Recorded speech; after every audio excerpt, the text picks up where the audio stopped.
pledge allegiance to the flag of the United States of America and to the republic for which it stands, one nation, under God, indivisible, with liberty and justice for all. Have roll call, please. Here. Here. Here. O'Brien. Here. Mayborn. Here. Woznicki. Here. Duff. Here. All right. Any additions? None tonight, thank you. No additions. Number 5, approval of the agenda. Motion to approve as presented. We have a motion to approve in a second. Any discussions on that? All in favor? Aye. Opposed? All right, it's approved. Some correspondences and information. We have one from Consumers Energy regarding a public hearing that was actually today. So regarding their gas cost recovery. DTE will be doing some tree trimming in the area, so please watch out for them. I have a correspondence regarding keyhole and keyhole ordinance. And there was actually a request for that to be placed under new business today. And then we also have regarding Ventura parking. And lastly, Priority Waste complain about their services, and we have Brent here today to review some things with us. Motion to receive and file as presented. Are you supposed to cover the whole ordinance or correspondence? Yeah, we have a request for it, to add it to new business. It's in the correspondence and information. There's a request. It was stated unless we have a opportunity or a motion to add it. So it can be if there is a motion to do so. So I'm not sure why, whether it was received, why it wasn't put on there. I'm not sure, but we can if there's the motion to do so.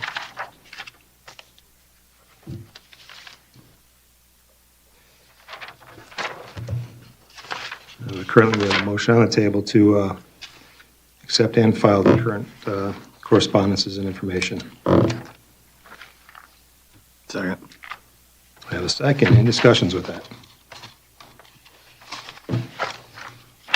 Because as Mr. Laban was noting that there was a request to place that, the ordinance on the new business. Okay, so we have a motion and a second to accept and file. All in favor? Aye. Opposed? Okay.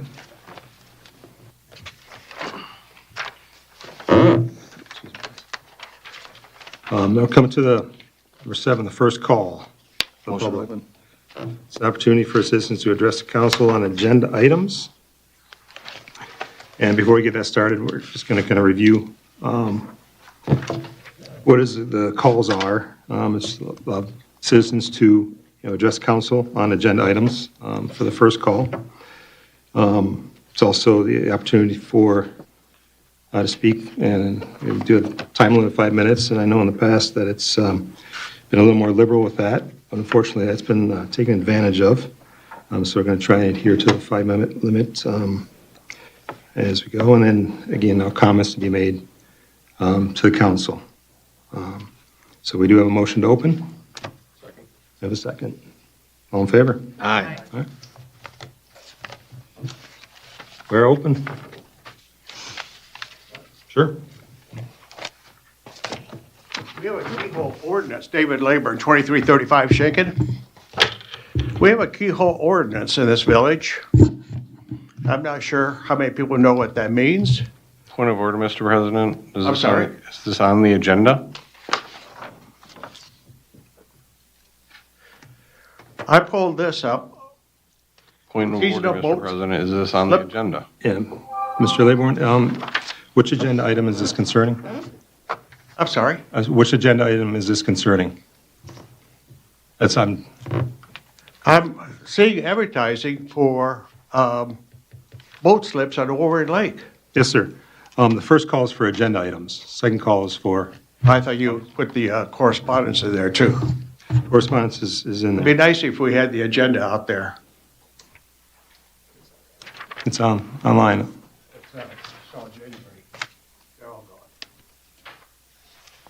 The agenda's online, correct? Yes. The agenda is always online on the website. I realize. Thank you. Anybody else for the first call? Motion to close. Second. Motion closed and a second. All in favor? Aye. Opposed? All right. Number 8, consideration of approving the following consent agenda. Motion to approve as presented. I have a motion to approve as presented by Duff, Second. second by Newman. Any discussions with that? Have a roll call, please. McNutt, Yes. O'Brien, Yes. Duff, Yes. Green, Yes. Claiborne, yes. Kuznicki, Yes. Newman, Yes. That is number 9 on the agenda, the board appointments. It's a recommendation that council appoint Cody McCain to the Planning Commission with a term expiring 12/31/2026. Motion to approve Cody McCain to the Planning Commission. Second. Motion by Duff, second by Newman to approve Cody. Any discussions? Let's have a roll call, please. Newman, Yes. Claiborne, Yes. Kuznicki, Yes. Green, Yes. O'Brien, Yes. Duff, Yes. McNutt. Yes. Mr. McCain is here. If I could ask him to step to the podium, please.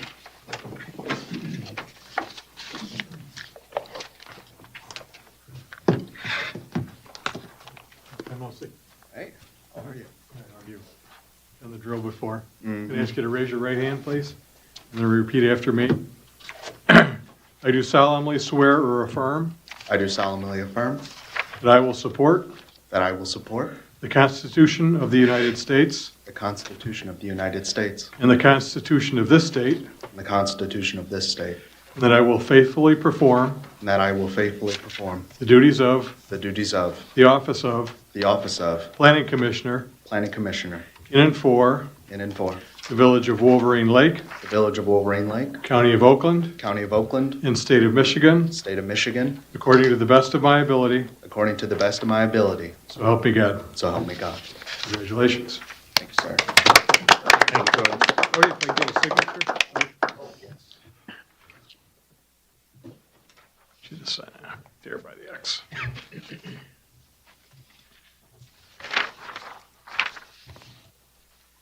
And you'll be good to go for the Planning Commission meeting later this month. All righty, thank you. Thank you.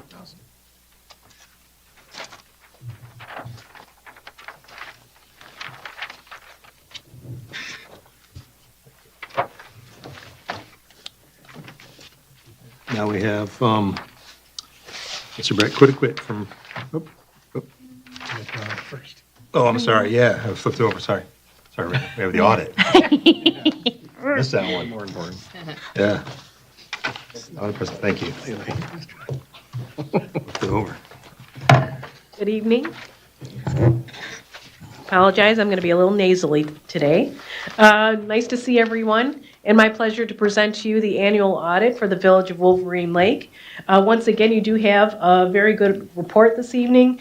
You did receive the highest level of audit opinion possible, which is an unmodified opinion. So no adverse items, no exceptions, disclaimers, a clean audit opinion, which is exactly what you want. Starting off this evening with a few highlights.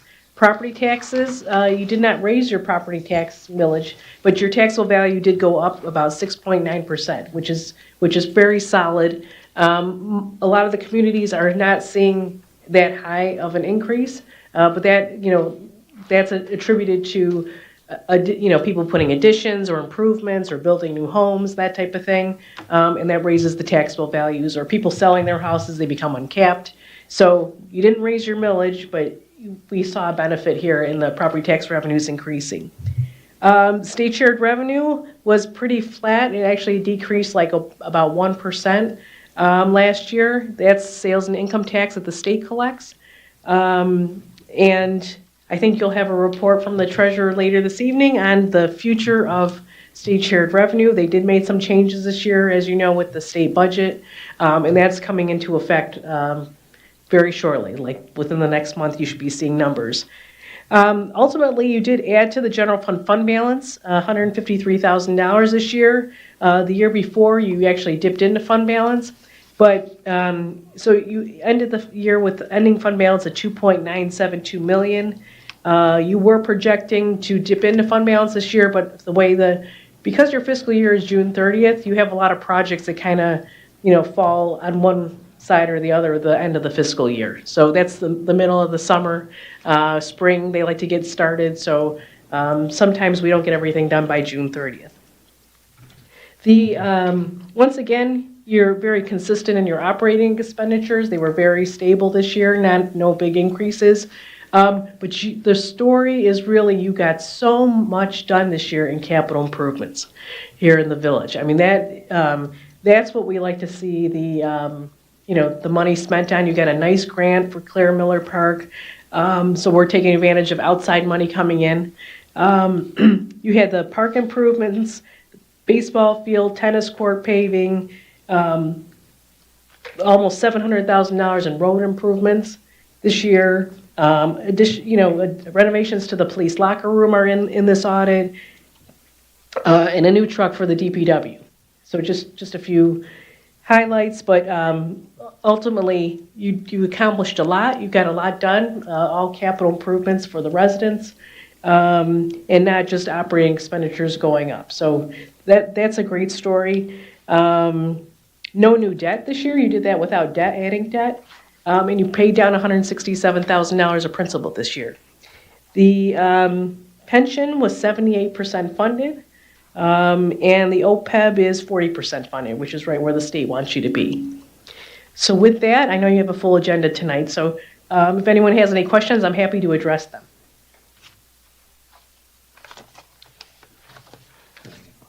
That sounds pretty good. So we funded the pension with the extra $100,000 for the past 10 years. And so technically that would be up. In your opinion, should we continue to do that, to continue to make sure that it stays strong? You are at 78% funded. It would be great to be at 80. Okay. And that, of course, is a moving target because that depends on if the stock market did well that year. But that was really exceptional that you funded that an extra $100,000 for the last 10 years. But it feels like another year or two would get you up to the 80%, and that's kind of where you want to be, is at least at 80% funded. But you could call 78% 80, but the state doesn't call it 80. So respectfully, it's, whether it's a priority to council when you're doing the budget, working on the budget, it sure wouldn't hurt to do another year, maybe two. Okay, thank you. Rena, can you talk about the local street fund? We had in there excess expenditures over appropriations of $160,000 in the local street fund. So can you explain what that? That falls right into what we were just talking about a minute ago with your June 30th year end. Things like roads are a perfect example. They like to get that shovel in the ground as soon as they can, usually around, May 1st. And these projects usually go into July, August. So it's hard to gauge how much they're actually going to have done as of June 30th. You projected a certain amount in your budget, but it came in a little more than that. You were probably anticipating maybe half was going in this year and half was going in the following fiscal year. But it looks like more of it fell in before June 30th. It doesn't mean it's not a negative. It's just, it happened, and things like that happen. Thank you.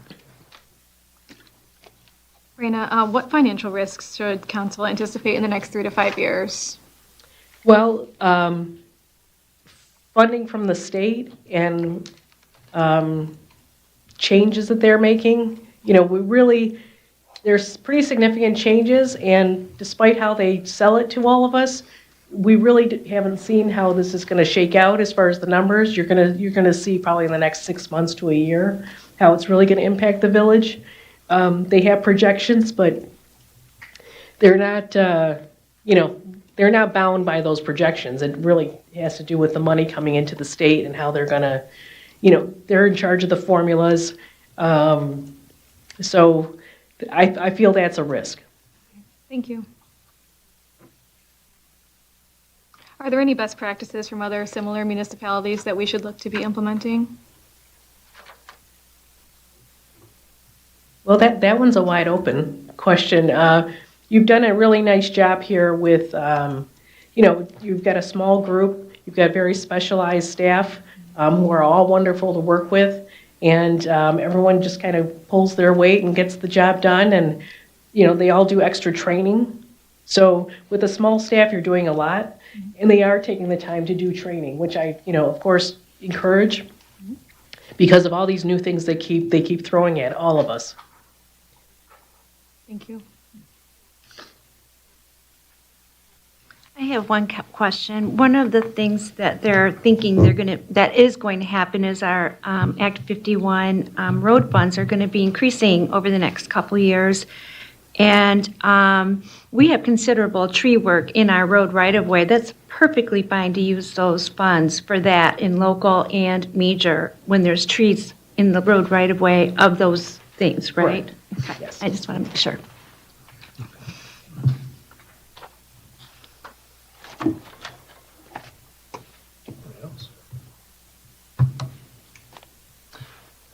Thank you. Thank you. Thanks to council. Appreciate Thank it. you, Raina. Thanks, Raina. Hope you feel better. Yeah.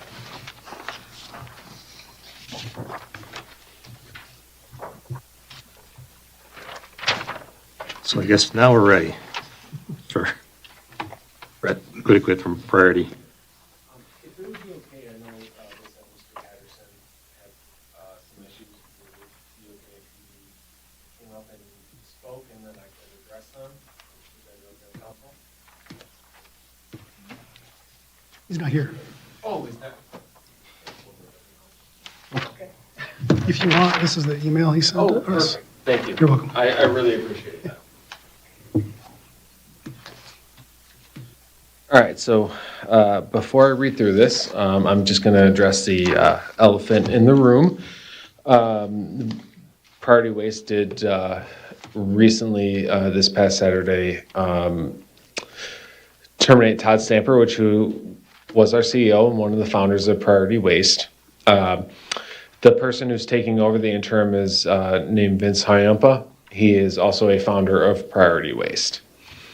He was our chief legal officer and our, so yes, the one thing about that is we have full confidence at Priority Waste with Mr. Hyampa, and also this change is going to stabilize our financial stability that we did not have before. In terms of that, what I'm talking about cart issues, getting carts out when people order them. Truck issues. Our financial stability now with truck issues is that we're going to have the financial stability to be able to bring in new trucks and mechanics and parts.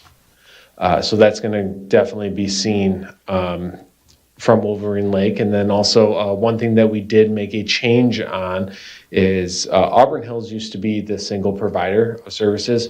We have now brought our Wayne yard in also. So Auburn Hills has 3 trucks. Wayne is also bringing in 2 trucks. So now we have more trucks coming in that are going to be able to service that. Recently started this past service. So that is something also that we've done. And I know that recently you've always asked for what the report is on what we have. So January and February, we've had 46 total calls for missed pickups. Now, to be said with that is also you also had weather issues. So there were times when we were unable to complete a route due to the fact that there was snow, ice, what have you. So of those 46 missed pickups, you're probably not looking at as many as the calls are in. You're probably looking at maybe 12 to 15. And every single time there was a delay, Wolverine Lake was notified that there would be a delay. Obviously, even though you notify them, people are still going to be calling in. But I would like to find out if there's any questions about the CEO transition. No, everyone pretty good. Well, I'm still here, so I guess that's okay. So I apologize. I'm just gonna read through this real quick, if that's okay, just to see what it is. Brett, I guess I did. Yeah. I know that you have a second. Vince Hoyump is the interim, Yes, he's the so I interim. assume that means there's a plan to bring somebody else in. There is. So we have a chief transition officer coming in who's going to evaluate everything and then see where priority needs to go from there. But Vince has been with the company since the start, and he's worn many, many hats, and there is no concern. I have full confidence that Vince is going to make the seamless transition, and I have full confidence that it's going to wind up being for the better, that priority is going to be able to get back on track on where we were before all the acquisitions happened, and now we're going to be able to be back on track with what our full vision is. And then the changes that you said that are going to be made, those aren't waiting for a new CEO. Those are already starting. Those have already been started. Okay. So the changes are not going to be waiting, because the changes need to happen now, which was part of the decision, is that the changes need to happen now and they do not need to wait.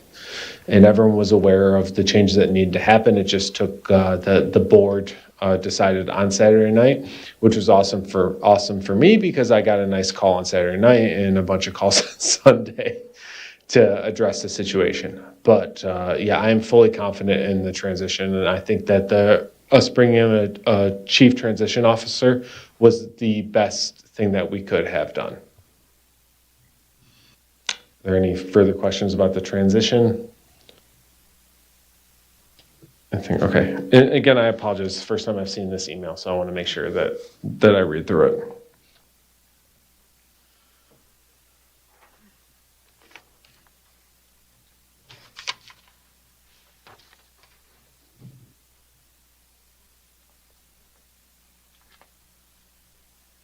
Okay, all right.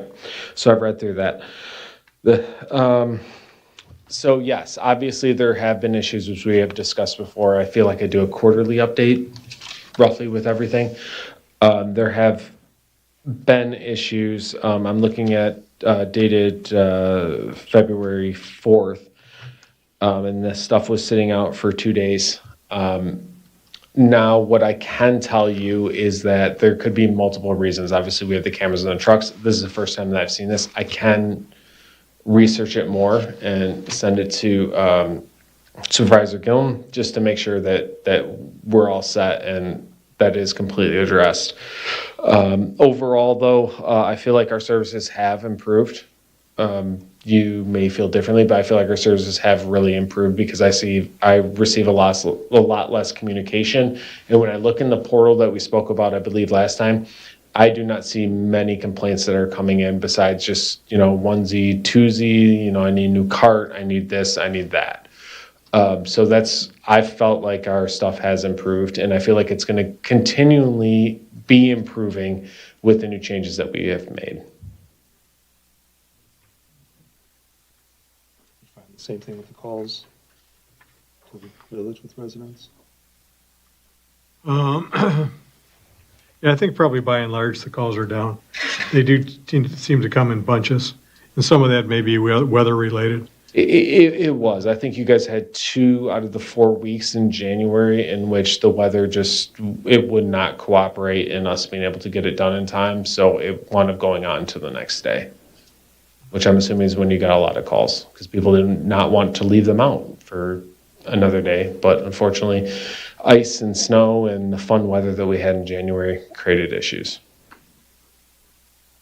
Yeah, and I do appreciate the fact that towards the end of the day, or even after regular business hours, once I guess it became apparent to your staff that the rounds weren't going to be completed that particular day. We were notified. So if people were calling us the next day, we were able to tell them to go ahead and leave either your trash or your recycling out, because priority was going to be back to get it the following day, which for the most part they were. Yes. I did receive a complaint from a resident. Okay. She said that she had called Priority 3 weeks in a row because you had not picked up her recycling. And she called every single week, and every single week the outcome was the same. Nothing happened. So, and this was late December, early January that this happened. And it just seems like, she got to the point, she's like, why am I even putting out my recycling? Should just stick it in the garbage because I'm not getting any response. I'm not getting an outcome from my complaint. So I don't know what happened on your end with that. I instructed her that she could also submit a claim through the portal rather than calling and see if that helps out. I haven't heard from her since, but if people are calling in, you would think they get the same response that they get. Because I've had to use the portal a couple times in the last couple months, and sure enough, the next day, Yeah. folks showed up. But so that's still happening. That customer service level isn't, at least in this experience, wasn't great. Yeah. And you had a really frustrated resident. Also, yesterday, I had somebody reach out to me that their garbage wasn't picked up. Said, here's how you submit it. She submitted it through the portal. She never got a confirmation email, and nothing ever happened. So I don't know if there was a bug or in the system then, or what. So I'm not aware of any bugs. So you did have what we call a logistic driver coordinator switch, because the person was not performing up to the standard that Priority has.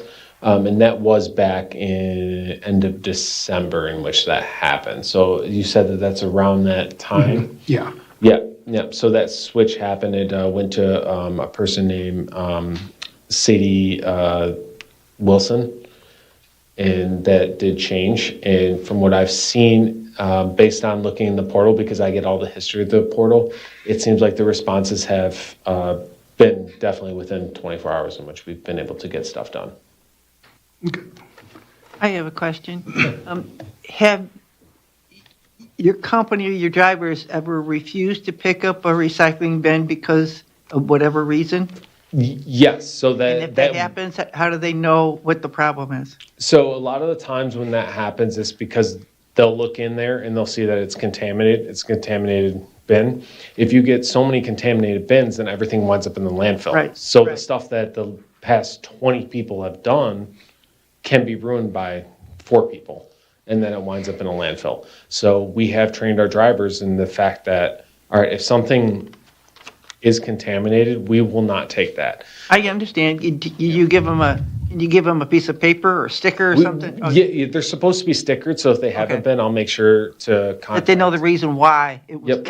Okay. Yep. I'll make sure to contact them and have the drivers put the stickers on. But and that's a lot of complaints that we'll get also is, well, you're dumping the recycling in the trash truck. Well, that's going to happen because if it's contaminated, it doesn't make sense for us not to recycle 20 people's households because of 2 people's households.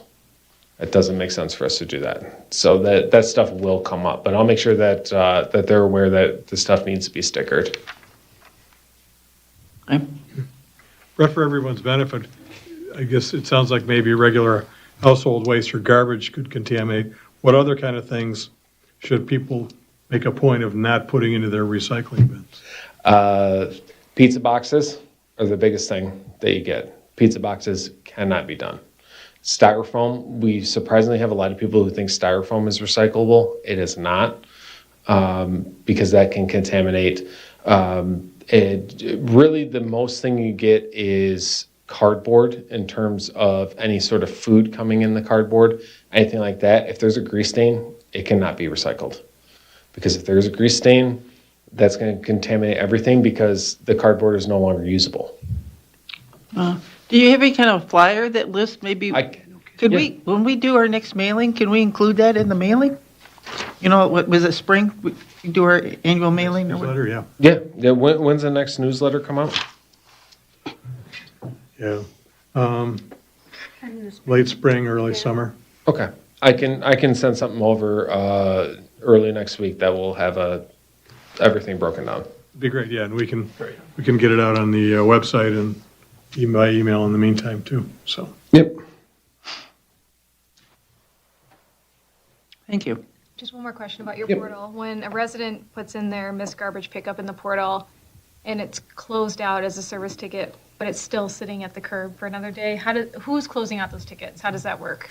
Our LDC is closing out those tickets, and as soon as they're closed out, that's all I can see is them being closed out. And I apologize, I know that that's not a great answer, but all I can see is that they're closed out.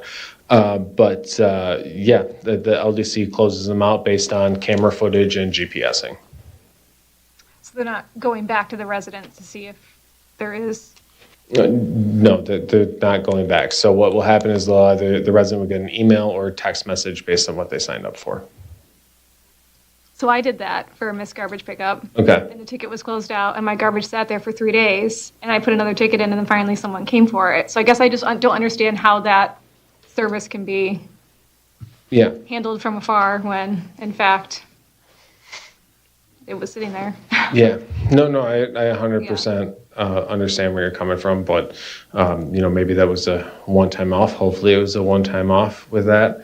But yeah, it's the portal is there to be used, and I do monitor the portal, especially for Wolverine Lake, because I know I'm going to come in here every 3 months, which I'm perfectly fine with. But yeah, I know I'm going to come in here every 3 months. But so I do apologize that you had that.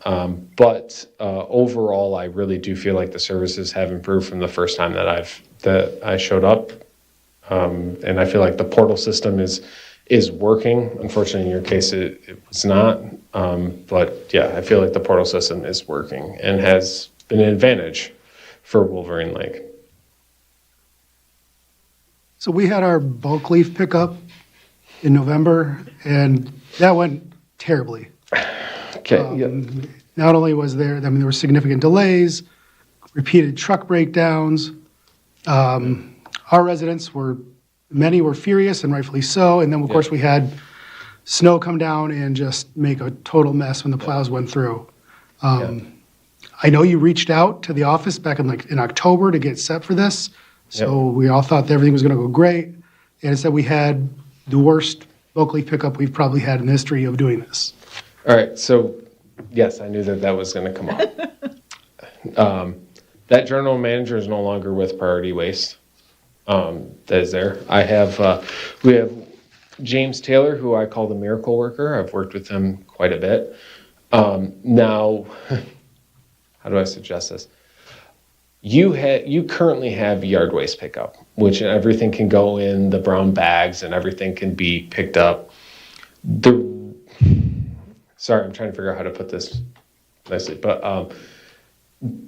I don't know if there's really a reason to have that leaf pickup really anymore, considering the fact that everything can be bagged or everything can be put at the curb to be picked up. So I feel like it would have actually been more of an advantage to just leave that as yard waste and have us go around and pick it up until I believe first week of December or last week of November, which you could extend to the first week of December. I think that would be an advantage, and that would probably create less of a pain to do. Well, it hadn't been a pain really until the last few years, Yeah. where not on our end, but our provider of the truck had a vehicle that kept breaking down and wasn't able to fulfill that end of the service. Yeah. And there are a lot of residents who do like the bulk leaf pickup because of the significant amount of leaves they have, and Yeah. rather than having to bag them or can them, this is just a more effective process for them. Mm-hmm. And at the end of the day, it is the process, it is the service we paid for. Yeah.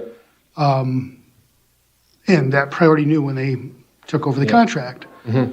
So, I mean, come on, Yeah. the solution, it makes it a lot easier for you if we just have the residents put everything out there, but that doesn't make their lives easier. Yeah. It makes your life easier. Yep. Yeah, no, I understand that. And the thing that you have with a bulk leaf pickup truck is that it's a single truck. Now, I was fully confident because I was told, and I actually went out there and saw that we had been working on the truck for about 3 months before it was actually even sent out. Unfortunately, the truck broke down, and you only have a single truck that can get the job done because it's a special adaptation into the back of the truck that can happen. So if one truck breaks down, then the leaf pickup is just kind of null and void for that day. There's not much that we can really do about that. I agree 100% that we should have had more of a backup plan in terms of it, and I believe that the bulk leaf pickup is something that you guys pay for and should have been done correctly. Unfortunately, that it wasn't this year. And you said the past couple of years, I think this is the second year that we've done this, and we actually did pull that truck from GFL, but let's not go that far back into it. Next year, we did invest in a new truck in terms of our new financial backing into a new bulk leaf pickup truck that is going to be purchased and is going to be put into service. Okay, thank you. How many communities do you do bulk leaf pickup for? One, Just one? Wolverine Lake. It's the only one. Other than that, Sylvan Lake, we do leaf vac pickup, which is tough too. Because as soon as the snow drops with leaf vac pickup, we're sucking up snow and leaves. I'm curious, is that your equipment, is that priority equipment that's used in Sylvan Lake? So it's a priority leaf vac, so to speak? Yes. Okay. Yep. But the snow dropped early this year, which made it more difficult. Yep.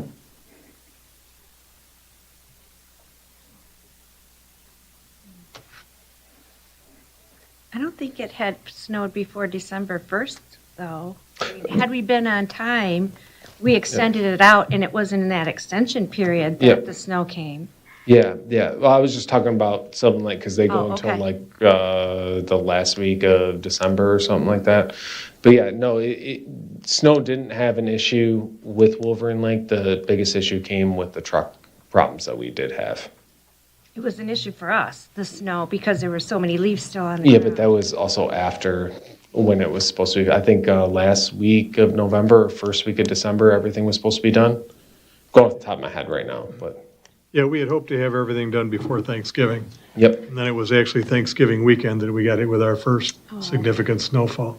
yep, But because of the time that we had lost from the trucks being down, that pushed us past the snowfall in yep. terms of the last round of leaf pickup. Yeah, yeah, and that was obviously completely our fault. There's no excuse that I can make for it because any excuse I'd give you, you guys would just be like, oh, okay, well, this guy's just talking out of his butt, essentially. But yeah, I mean, you know, the truck went down. Unfortunately, again, we have one community that does it, which is Wolverine Lake, and when one truck goes down, we don't have another one equipped with it. Well, knowing that you're in the process of purchasing a new truck is very helpful. Yeah. You know, so. Yep.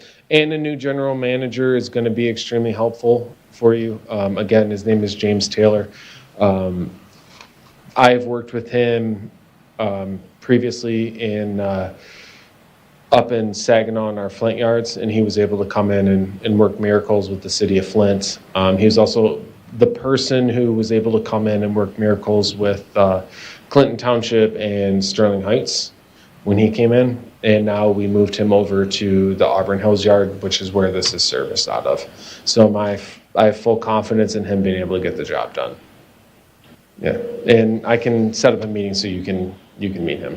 I was just going to say, maybe after the dust settles on your end, if we can, What dust are you talking about? I don't know what you're talking about. Yeah. again, I'm trying to be politically correct too. So, but after things calm down, yeah, maybe we could sit down and have a meeting. I've told you before that given the bad experience that we had last year, we're looking at all alternatives going forward in terms of leaf pickup. Yep. And if we can sit down and have a meeting and I can get some assurances from you and Mr. Taylor Yep. as to what things priority would do different going forward, then that may affect our decision making. Yeah, and one thing that I can tell you, we call him JT. is that he was the lead for West Bloomfield at GFL, Sylvan Lake, and Orchard Lake. He was the leads over there. So in terms of his area, it's nothing new to him. And he was one of the guys who started as a loader and then moved his way on up. So he's been through every single process that you can probably ever imagine. But yeah, I will definitely set up a meeting so we can come in and we can speak more about what would be the best option for next year. Okay, good. And I would assume next quarter I'll be back, right? Yeah. So put us on your calendar for May if you could. That would be right on the calendar for me. But one of the major things is are there any questions about the CEO transition? Just because I know that it can be a pain point for anything and people may want questions answered. So if you have any questions, please let me know right now so I can address them. Just general, I mean, so does Mr. Stamper have anything to do with the company anymore? Has he had to turn his keys in, so to speak? He had to turn his keys in, so to speak. That's about all the information I can give. He was a founder, but yeah, so essentially had to turn the keys in, so to speak. When you talk about the financial stability component and that you'll be able to bring in new trucks, mechanics and so forth, is that because you're getting additional investment or just realigning your cash flow and other operations to? So, yeah, a little bit of both. We are actually getting new investments that are coming in since the transition. We have, I mean, I can't get further into it, but we have deeper pockets that are going to be coming in. Okay. And obviously, like I said, there's going to be an internal financial stability that's going to be coming in also.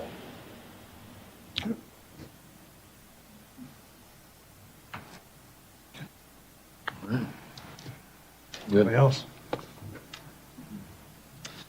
Thank you. All right, I'll see you in a couple of months. Thanks, Brad. Thanks, great. Thank you. Hopefully be a shorter time for you. No, next quarter. Hopefully you won't be up there as long. All right, brings us to see Amherst Township Fire Department Chief, Jim Dundas. Hello, folks. Thanks for having me tonight. I know you have a busy agenda, so I'll try to be quick, but I'm happy to stay as long as you want and answer any questions about the fire department or anything sports related. I did send to David to share with you my annual report.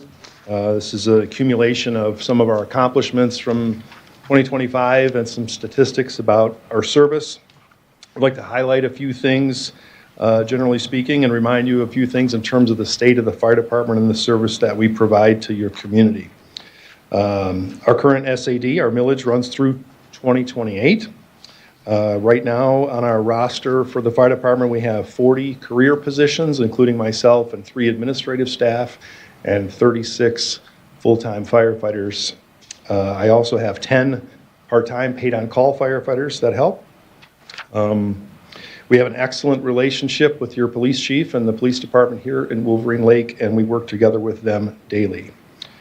In 2024, major change in the fire department started when the township negotiated with the firefighters union, us providing a better service with EMS. We took on changing our current EMS system, which was a basic EMT system where we relied mostly upon private EMS providers. We don't do that anymore. The fire department in Commerce Township handles all of the EMS runs entirely. We do not have any private ambulances anymore in either Commerce or Wolverine Lake. In order to do that, we had to make some changes to the fire department and our rank structure. We did make a deputy chief EMS coordinator position. That's Stacy Gross.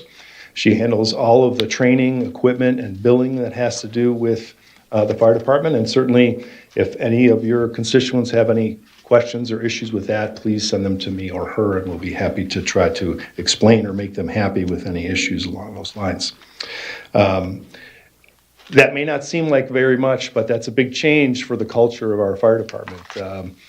becoming a paramedic for a firefighter is like sending a blue-collar guy to a year of medical school.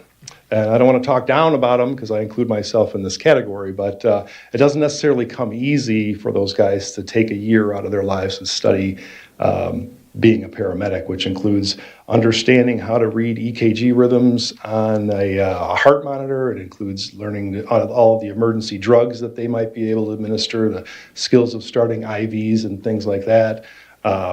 Essentially, though, if someone were to have a heart attack in their living room in Wolverine Lake, we could do almost all of the same skills, functions, and procedures that they could do in an emergency room, and we would be on the horn with an emergency room doctor, and they would be able to see whatever the heart rhythms were going on at that time. So that's the difference between a basic EMT system, which is really advanced first aid and kind of a load and go kind of system, to us putting paramedics in your living room that can do some very advanced procedures and save lives.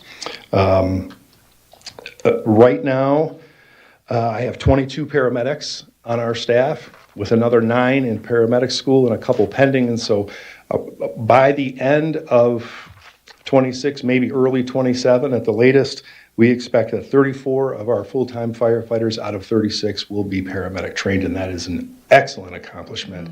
And I got to give credit to the Township Board and Commerce for the contract they negotiated and the support that they gave me in doing that, and also for all of the firefighters to buy into the idea that they want to work harder and study harder and provide a better service to the community. This has also come with us improving all of our equipment. We have 4 new ambulances that are frontline. We have 2 very reliable reserve ambulances, should any of them have mechanical problems. We also put those in service for special events such as football games and 5K runs and things like that. Let's see. I mentioned the EKG monitors.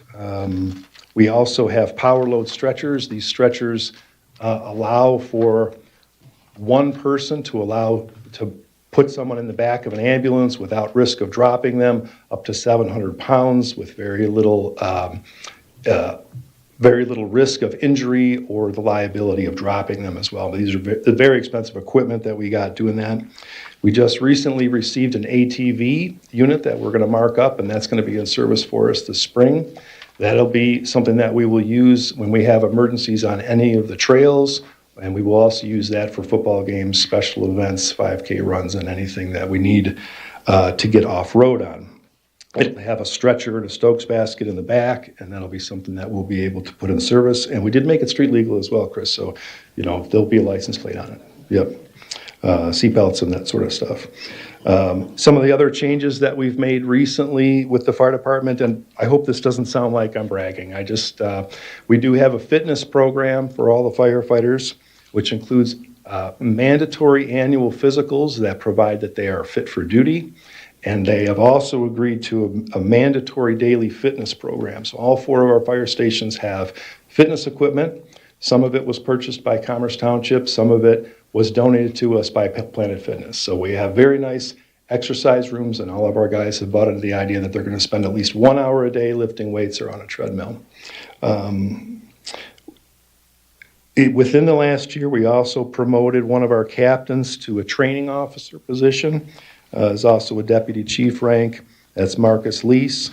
This has allowed me to really focus on giving our full-time firemen more professional training and to push them harder to do better at their jobs.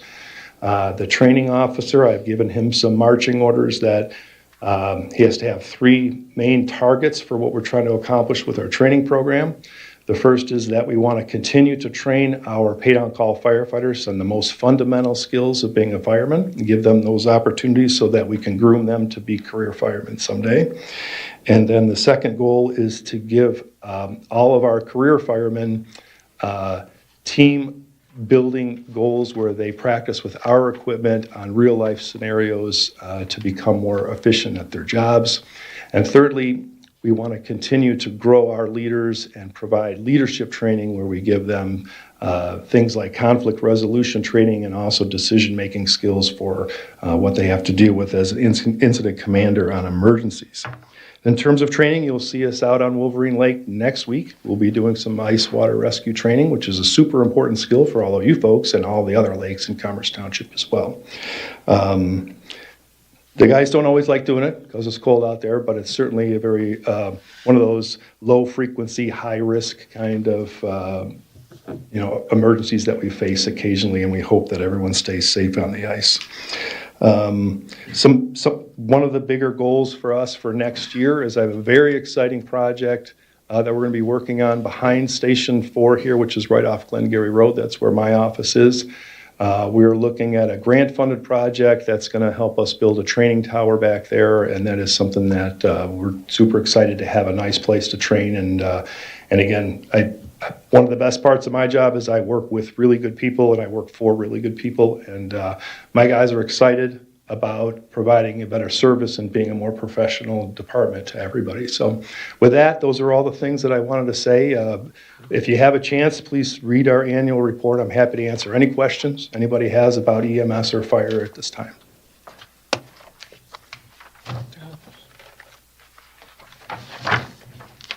Chief, not a question, but just a comment. I went up to the township and I paid my winter taxes last week, and thank you for that. yeah, you're welcome. Looking it over, the line on there for the fire SAD is a big one. But having said all that, though, I think it's money well spent.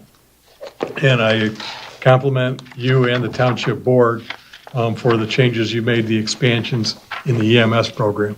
I think it's made a huge improvement in the level of service for the residents in the township and in the village as well. Yeah, and again, I don't want to sound like I'm bragging, but I know that's a big number, and fire trucks are expensive. And I'm super proud of my time here in Commerce, and I've lived in Commerce for 30 years. I've been the chief here 9 years, but 9 years ago, we had exactly one firefighter in a fire station by himself. And if you had a house fire, you would get 4 firefighters show up at that fire in the first 10 minutes, and then we would mostly be relying on paid-on-call firefighters to show up and help. Today, I can give you at least 10 firefighters in the first 10 minutes before we get paid-on-call and mutual aid in there. And that's a huge advancement for us, that we went from 1 guy in a station to more than 2 guys in a station, and how aggressive my guys can be about performing rescue and putting fire out is something that we've made huge improvement on. Yeah.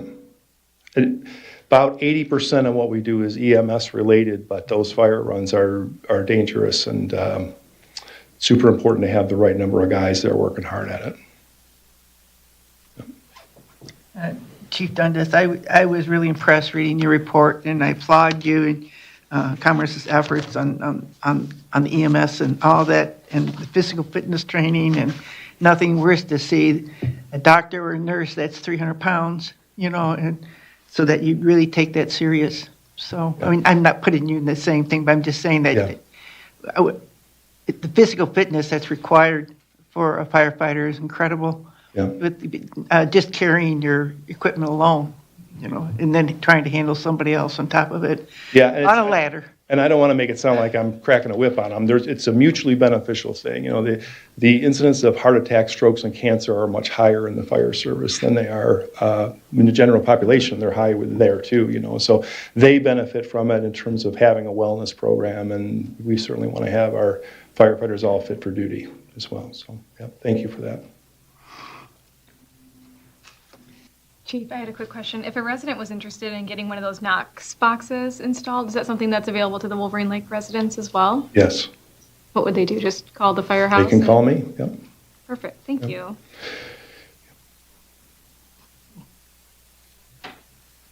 I would also, I've become friends with Erin. Her and her kids have been to our new station, Station 3 on Welsh Road, which I'm super proud of.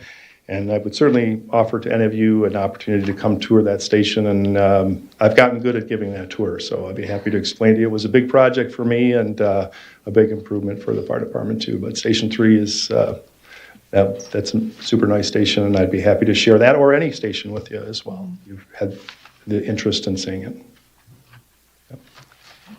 One thing about the fire department too is how well they work with the neighboring fire departments. Like, when I had a house fire, there was White Lake Township was, Army First Commerce was there, but then it was White Lake Township and other neighboring ones. And I just know from my time working in government how well the fire departments work together, and they really do a wonderful job and support each other. And in Commerce, we're so lucky we have that ladder truck that I think is the only one in the area, isn't it? The big ladder that goes up real high. Yeah, well, we have one. That's what I'm saying. Wixom has one, and so does Wall Lake. They Oh, have okay. a tower as well, but It was White Lake that didn't have one. So, thank you for that. Yeah. Okay, then. Thank you. Thanks, Chief. That's great.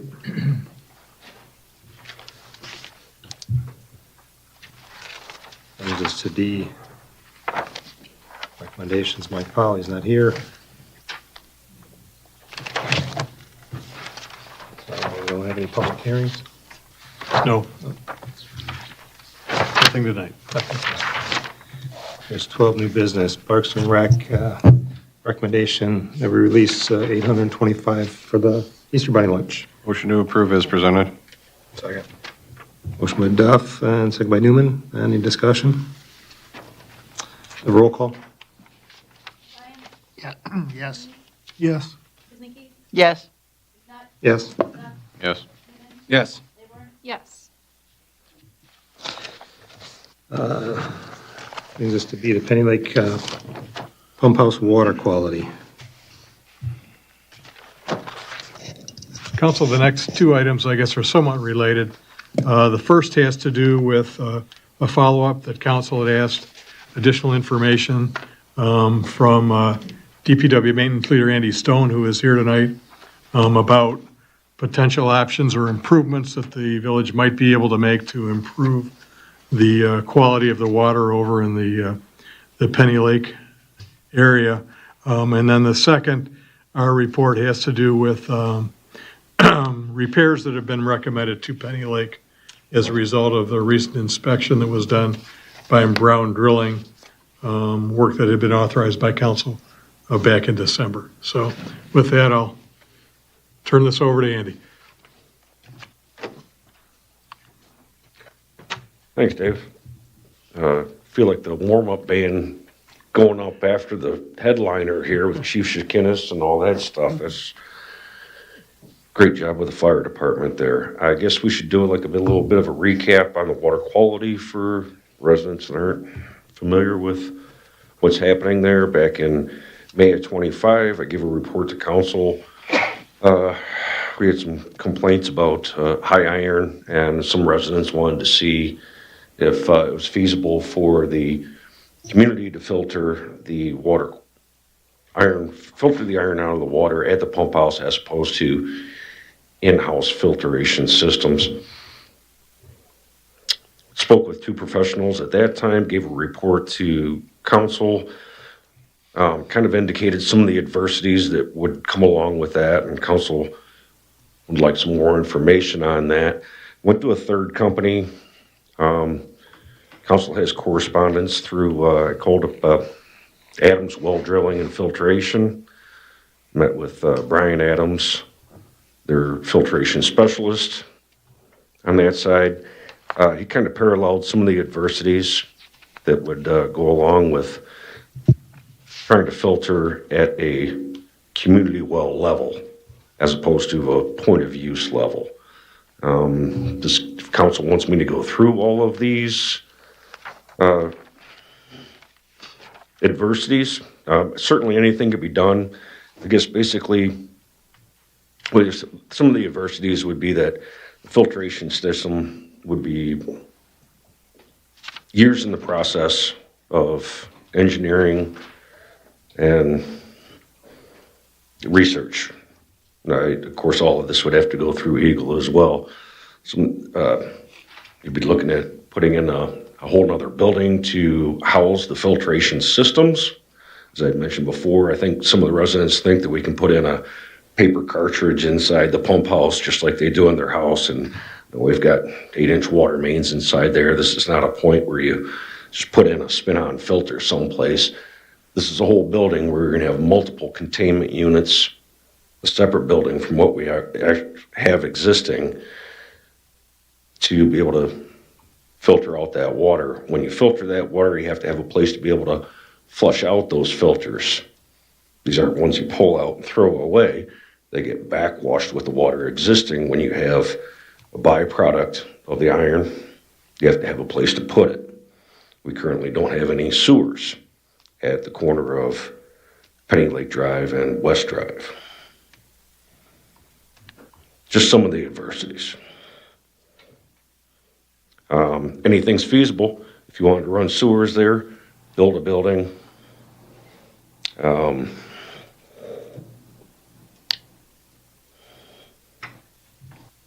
Those are, I guess, if we want to go deeper into some of those things, we can go there.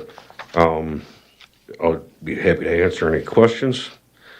Also, I think that even if you were to try to, I think some of the adversity as well with, if you were to try and filter it, we do have city water within reach, whether it be Laguna Vista or Penny Lake Estates.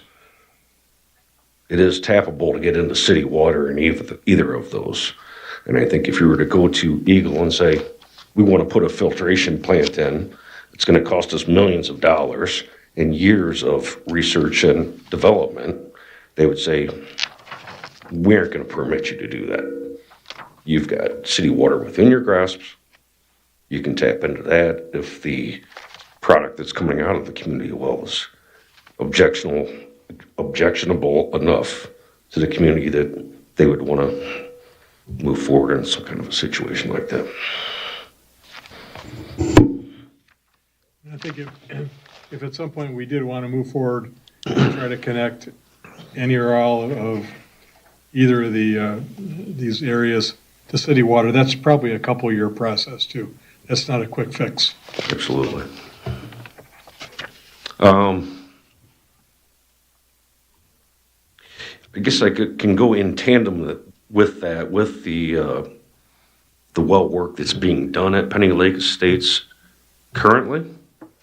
We're pulling out the main number 1 well. It's a 40-horse turbine pump. To my knowledge, this is the first time it's been pulled out in the 63 years of this pump house being in operation. The reason why it was pulled was we noticed the pump run times on the main turbine pump were getting longer and longer to refill the 2,500 gallon water holding tank that we have inside the building. Excuse me. The only way to find out what's going on there is to pull the pump. There is a lot of iron buildup. Of course, we're talking 63 years worth of iron buildup, so it was a bit of excessive. There was some bearings on the motor that were they had normal wear, but as you pull these things apart, that's time to replace them. Those bearings probably been in service for 20 years. Along with pulling that well out which is the next thing to come into place, is council approving replacement and repair of this apparatus. But in part of replacing that, the well company does is we're basically cleaning and agitating that whole well system on that particular well, or that whole well, which would be all stirred up, agitated, air developed. All the iron and oxidation has been down inside that. It'll be stirred and evacuated. That being said, there's a great possibility that the water coming into the tank would be a bit better than, because we aren't running as much. There was a heavy scale buildup in the column pipes where the water comes up from the pumps. So we're going to have not as much turbidity. Should have less friction, should have more efficient pumping. Electrical bills can go down. And we should have some better water quality. After we've had a pump that's been in operation for 60 years, that it's being renewed. That kind of goes in with, you know, the question of water quality, I guess. Any other questions that council would like to ask about this? So I guess if council is looking for a recommendation from Andy and his department, from the administration, again, we can look more at the first options that he was looking at in terms of trying to do a wholesale change or improvement in the water delivery system over in the Penny Lake area, but that's going to be a long and very, very expensive process. Now, granted, we could probably offset some of the money that's in the water and sewer funds with a special assessment against the residents over there, if that was something that they were potentially interested in doing. But again, it's still going to be a very long and expensive process. So I think our position at this point in time is the second item, the item C, the Penny Lake Pump House well repairs. That's something that really needs to be done right now. And let's do that, and then let's reevaluate where we are. As Andy has indicated, all indications are that the process of removing the well apparatus that's there right now, and then cleaning out the actual well underneath, and then putting in new well apparatus with a rebuild motor, we would expect that that's going to improve the quality of the water over in that area. And if it doesn't, then at that point in time, then we can circle back and then we can reconsider what our other options are at that point in time. But again, no guarantees, but all the conversations that Andy has had with the experts, I think we believe that there's a good chance that making the well repairs proposed by Adams will improve the quality of the water over in Penny Lake. Thanks for the synopsis, Dave. You laid the groundwork there. I did. You did the finish. I just had a couple of questions for you. You mentioned in your first memo that it would be like an exfoliation. With this exfoliation, would residents expect to see more sediments in their water quality initially? No. Because what'll happen is that there's actually a different pipe and a setup that goes down into this, the bottom of the well is about 193 feet, I believe. We put a system down inside that. The pump is down in the bottom of that with piping coming up. As we're blowing air into that casing, it's basically agitating and throwing everything around, and we're pumping all the stagnant iron minerals are being pumped out and just out into the grass area into discharge. Once that gets done, the well casing itself, they're also going to run a brush down inside there because you'll have basically a cage around in the bottom that keeps the aquifer from any minerals coming into. That'll be scrubbed out. Once we put the new mechanisms inside, there will be a pump to waste before it goes into any kind of the holding tank area. We'll pump to waste until that's clean. Once that's clean, we still have to chlorinate the well. We'll pump to waste again. Then we sample the well, make sure there's no coliform or E. coli bacteria. Like 24 hours, pump to waste again, sample again, another 24 hours, then we'll pump again to make sure. So by this time you've run so many gallons through this, it's crystal clear and brand new. Before anything gets reintroduced to the system, the people will never know the difference. Question, Andy. Are they planning on doing a flush on the cistern itself, the holding tank? That was just done last winter. Okay. It's done every 3 to 5 years. But we open up the 2,500 gallon pneumatic holding tank. They enter inside of it, take out any sludge, iron sludge that would be inside of it. When we did that, they said that activity was normal from what they see in those tanks. Sure. There shouldn't be any extra going into that. Would it be prudent to have that cleaned out too, just to make, again, second bullet to, have?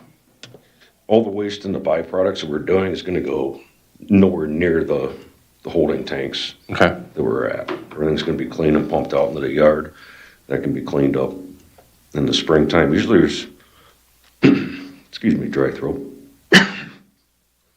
Usually there's not much residual after, there's so many gallons being flushed Yeah. through there.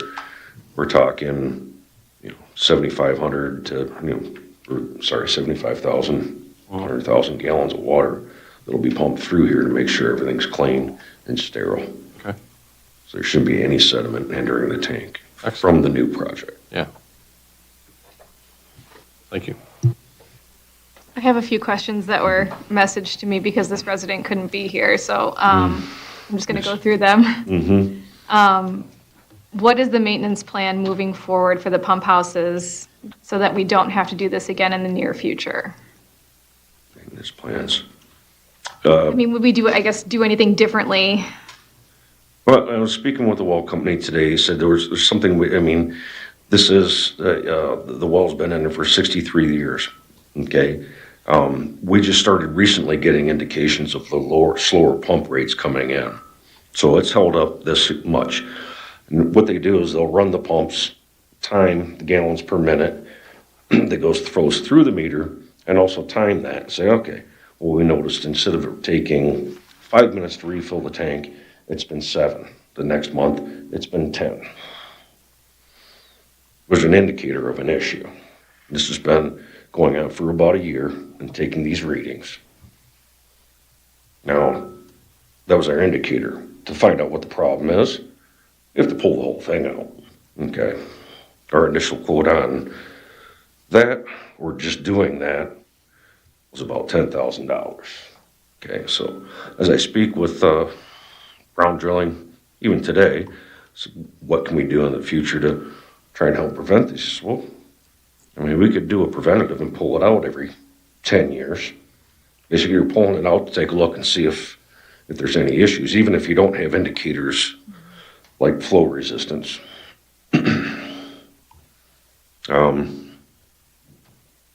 That's one of those things you have to look at. If you're pulling the pump out and it's going to cost you $10,000 to pull it out and take a look at it, maybe do another air development, flush it, put everything back in. It's time to re-inspect, maybe clean. You could put it back in. That'd be something that the village can look for in the future. Other than that, there's annual things that you can do. It's by changing the motor oil so that the bearings get longer wear life out of them. There's a few other.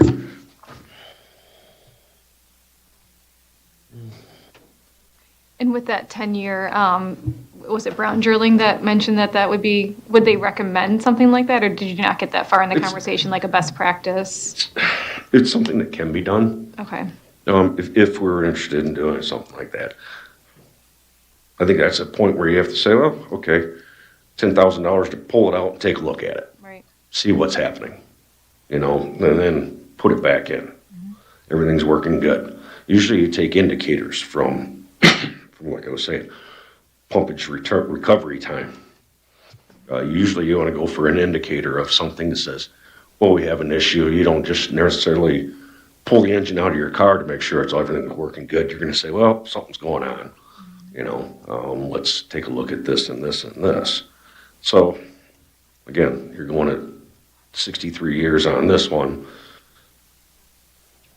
I'm not saying there's things that the well company can do to be proactive a little bit more, but I wouldn't say that you just want to pull a well every 10 years to take a look at it. I don't know if that would be wise. Is there a way we can, Andy, add more indicators? Because it sounds like there's been discussions with residents for a few years now about just their water quality and what happens with their in-house filters. Can we start using those as indicators too? Like, hey, we got something, something that might be happening here that before the run times change? I don't think you can use residents as a variable on that because there's too many variables on that. You can use it as an indicator rather. Some people are very good about doing their regular maintenance on the service line coming into their house. Some people wait until they have no water coming and they say, oh, I need help. Yeah, I haven't had it done in 15 years, but look at my filters. So that would be something that you can't trust on individuals as that, because some individuals are very prompt and some are proactive and some are just reactive. I have a few more questions. Sure. This might be more for Dave. With the change of the pump being 63 years old, or the system being 63 years old, would the village be open to offering complimentary line blowouts to clean out the remaining sediment that is currently floating in the village lines? Well, I can answer that. Complimentary, there is no sediment floating around in the village lines. Any sediment that's in the lines, that's why we do the hydrant flushing. I think the person that's asking these, I've told them before, our method of iron removal, as opposed to filtration, is flushing. That's why we do it 3 times a year. If residents would be proactive on cleaning out their own service lines, 3/4-inch service lines, where the iron builds up,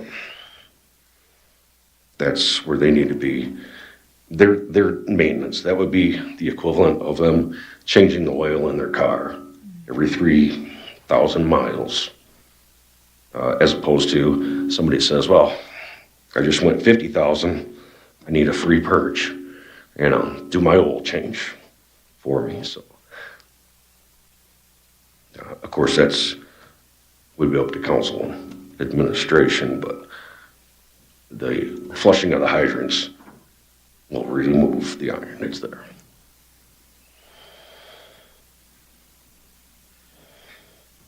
Again, the work that we're doing is not increasing. You're putting nothing more into the system. It's actually even be less, potentially.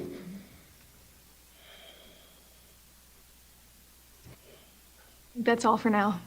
Thank you. Okay. I know it was a resident asking, so not you, Aaron, but I appreciate you. Any other questions from council? I have one more for me. And you'll have to remind me, how old is the Laguna pump house? Should we proactively be pulling that one out? We've just already done similar work. Okay. I want to say it was 2 years ago, we worked on the turbine over there. Okay. I think 4 years ago, we replaced the submersible. At that time, the well casing had developed a hole in the side of it, so as the pump was pumping, it was squirting water outside of it, so we pulled it out, replaced the column pipe, rather. So it's in really good shape. The submersible pump at Penny Lake, I don't know, last time it was worked on, say within 10 years. I'd say the submersible, you're probably going to get a 7 to 10 year life out of that. The vertical turbines, again, this one's run 60, and usually you'll get probably 35 years before you need some kind of a maintenance or work done on a vertical turbine. And that's why I was saying that if you're looking at that 10-year mark, spend $10,000 to pull it out and just take a look at everything and see what it looks like. Well, that is kind of, you're looking at 1/3 of the lifespan of it, and probably putting in, and to pull things out to do a rebuild is about 75% of the cost of just actual replacement. So you're only saving 25% if you're trying to rebuild what's there, as opposed to putting it back in and knowing you got another 35-year product.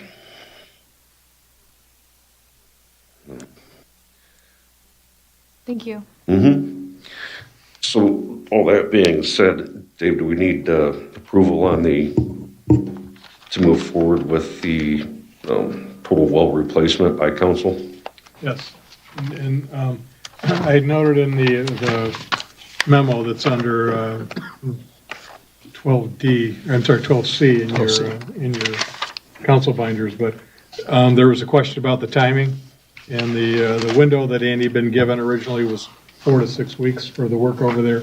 Again, he's talked with them, and they've indicated that they can push this. They think that the 4-week lead time is probably doable on their end. It's best case scenario, as he put it. Yeah, he's gonna try to push it up to 4 weeks. So hopefully, 4 weeks rather than 6. Excellent. Council wants to go forward with the work.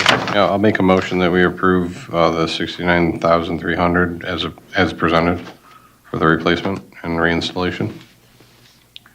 Second. Second. We have a motion by Duff, second by Brian to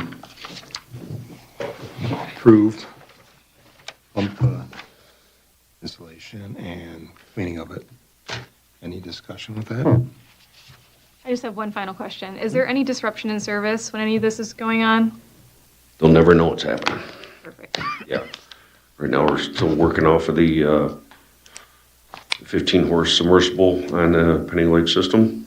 And as I said, once everything's put in and everything's flushed, they'll never know anything's being done down there unless they see the trucks. Thank you. Thank you for all your work, Andy. Thank you, Andy. Get your patience. It's needed. All right, so we have a motion and a second. Any other discussion? You just commented there is money in the water and sewer fund that can pay for these repairs. Yes, we'll be taking money from the water's own fund balance, and there is money there, and I'll be bringing council a budget amendment for that amount, so.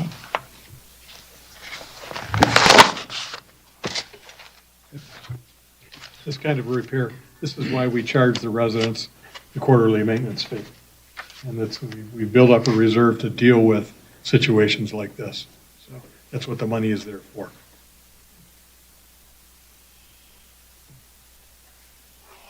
All right, so roll call, please. Yes. It was for 69,000. 69,300. 69.3. Because there's also the 10,470. That's included. Oh, that's included in the 69? I thought it was 79,770 altogether. Oh, it is 79,770. The total estimate. Cost to date, 10,470. We've already approved that. Yes, that's what we approved that last month. And then the line shaft turbine pump recommendations were 69.3. Yeah, Okay, we sorry. already approved it. Sorry, Lee. Yes. Yes. Yes. Yes. Yes. Yes. All right. All right, thanks, Council. Thank you, Andy. I appreciate you. Thanks, Andy. On to 12D, our Blue Cross renewal. It's not going down.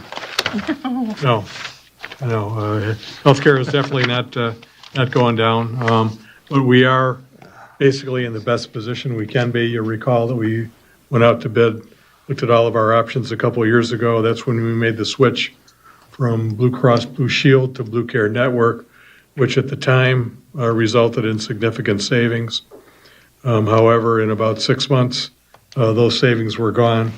And now we're still talking about staying with Blue Care Network, but it still will be a 16.75% increase over our current premiums. But again, in conversations I've had with Herman Klingelhofer, our benefits consultant, this is typical for what he's seeing throughout the small group market, and we are a small group market. We could again look at other options with Blue Cross Blue Shield or with a different provider, but the rates that he's seeing are pretty much consistent across the board, and Blue Care Network's provider network is by far the best and the most acceptable to all the employees. So, Make a motion that we approve as presented. A motion to approve is presented by Duff. Second by Newman. Any discussions? I do have a question. So this is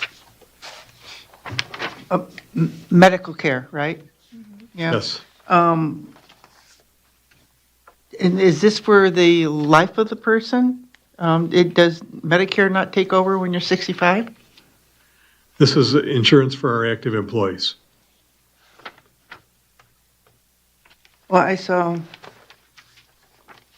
Sharon's name on there. They just have her as a contact, I'm not sure Yeah. why. Oh, Yeah, that's just a carryover. She's still listed as a contact. Jennifer and I are on there as well, but for whatever reason, Sharon Miller's name is still on there. But that's not correct. Sharon, Yeah, they are just meaning the contacts at the village office. oh, gotcha. Yeah. Gotcha. Yeah, there's I no thought those phone were or email associated employees. with their Okay. name. Yeah.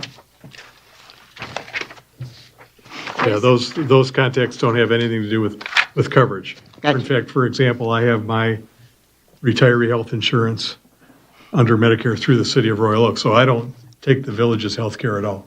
So those are just administrative contacts. Dave, did you mention that we do go out to bid every year with an RFP for the coverage? We went out about 2.5 years ago. Is that a best practice to not go out to RFP every year?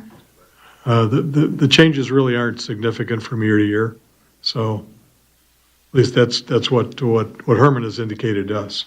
And again, I'm going to accept him at his word. He's the one who steered us in the direction of a high deductible plan that we have had in place for a number of years, which has worked out well for the village.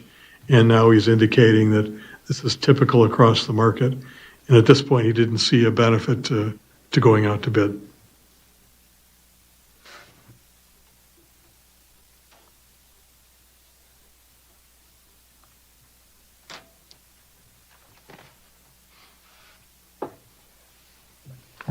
Any other discussion?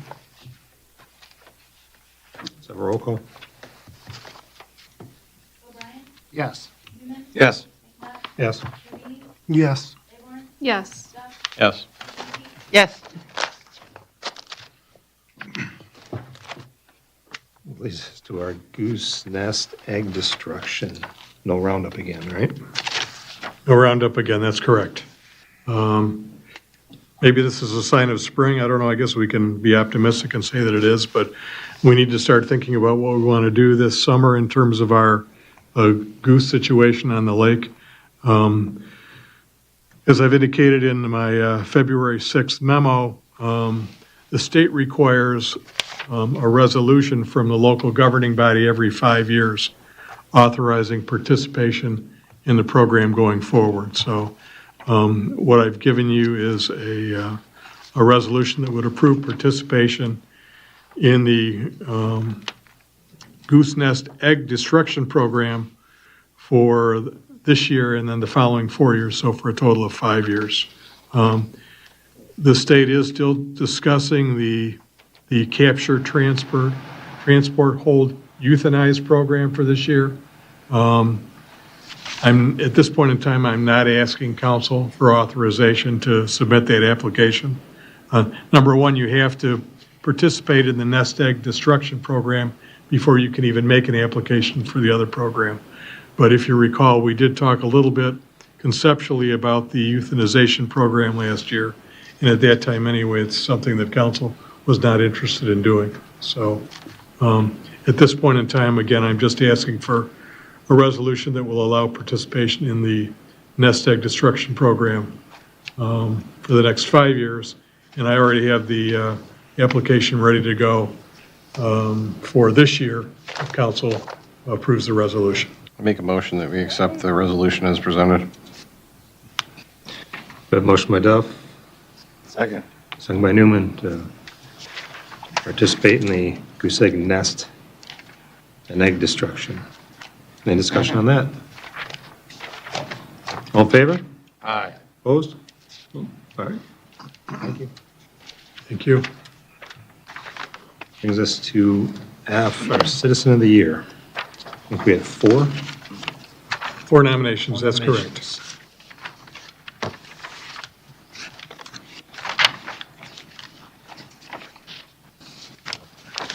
Council, in prior years, this has been run through the administrative committee.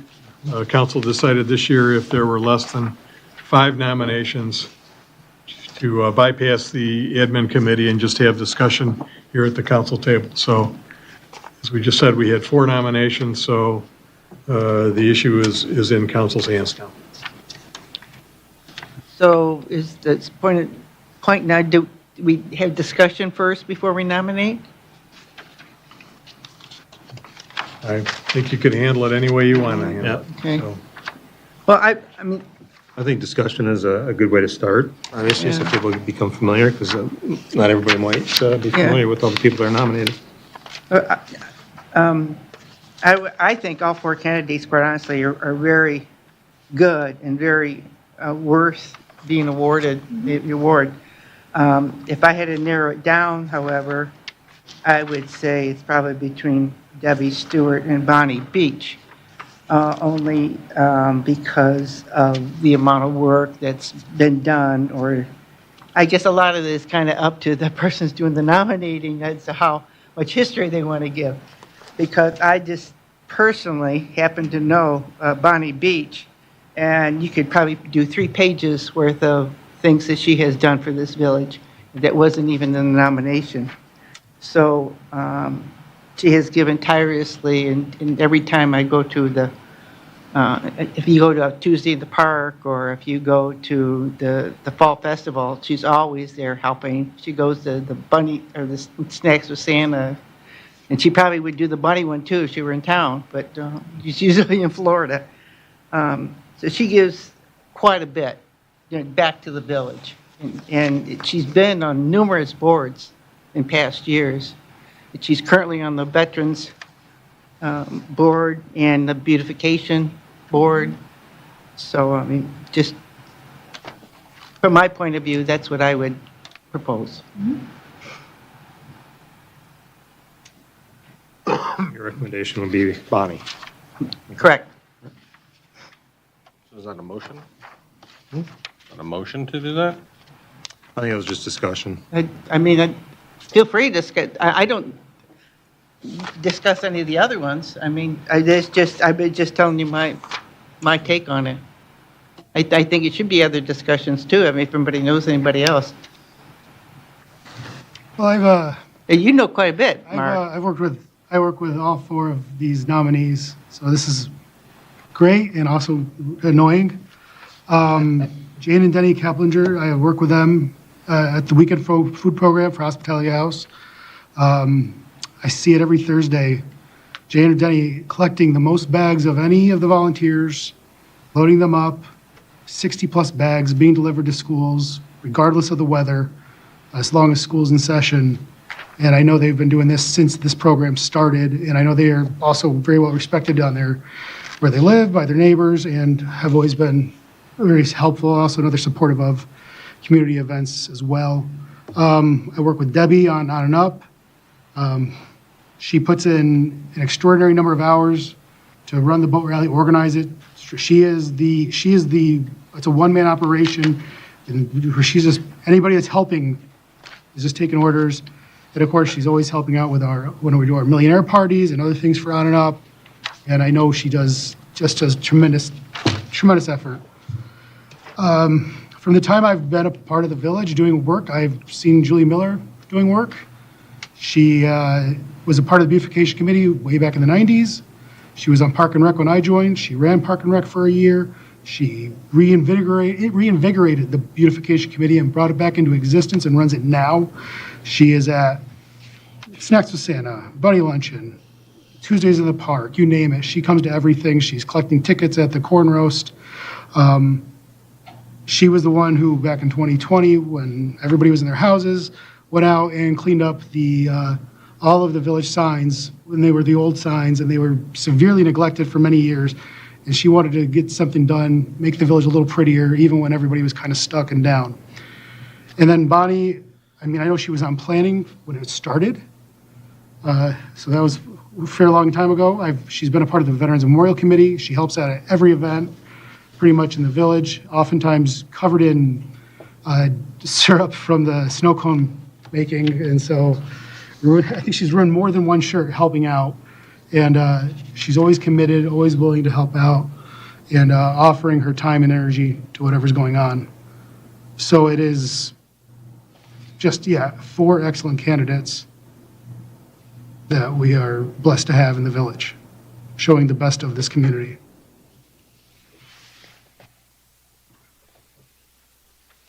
Yes, what would your recommendation be? I would, again, kind of sucks. Pardon. But I would go with Bonnie on this one.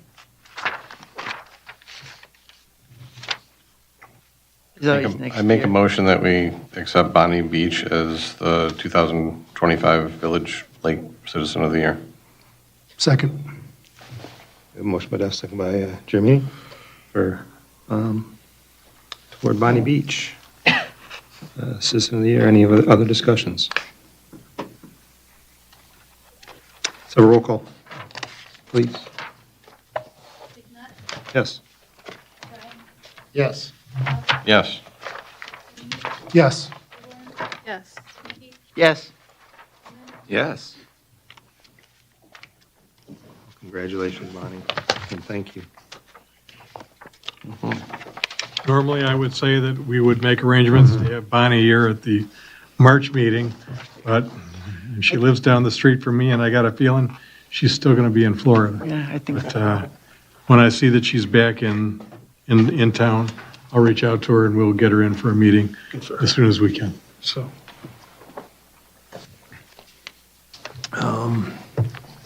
SG Tiki candle purchase for 2026. Well, Pam, I guess I'm up. Yeah. add her up.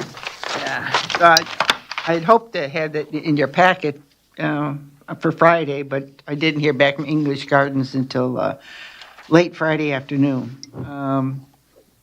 As you can see from the memo, the candles per unit had gone up, I think, a lot in 1 year. Last year, they were our cost was $5.79.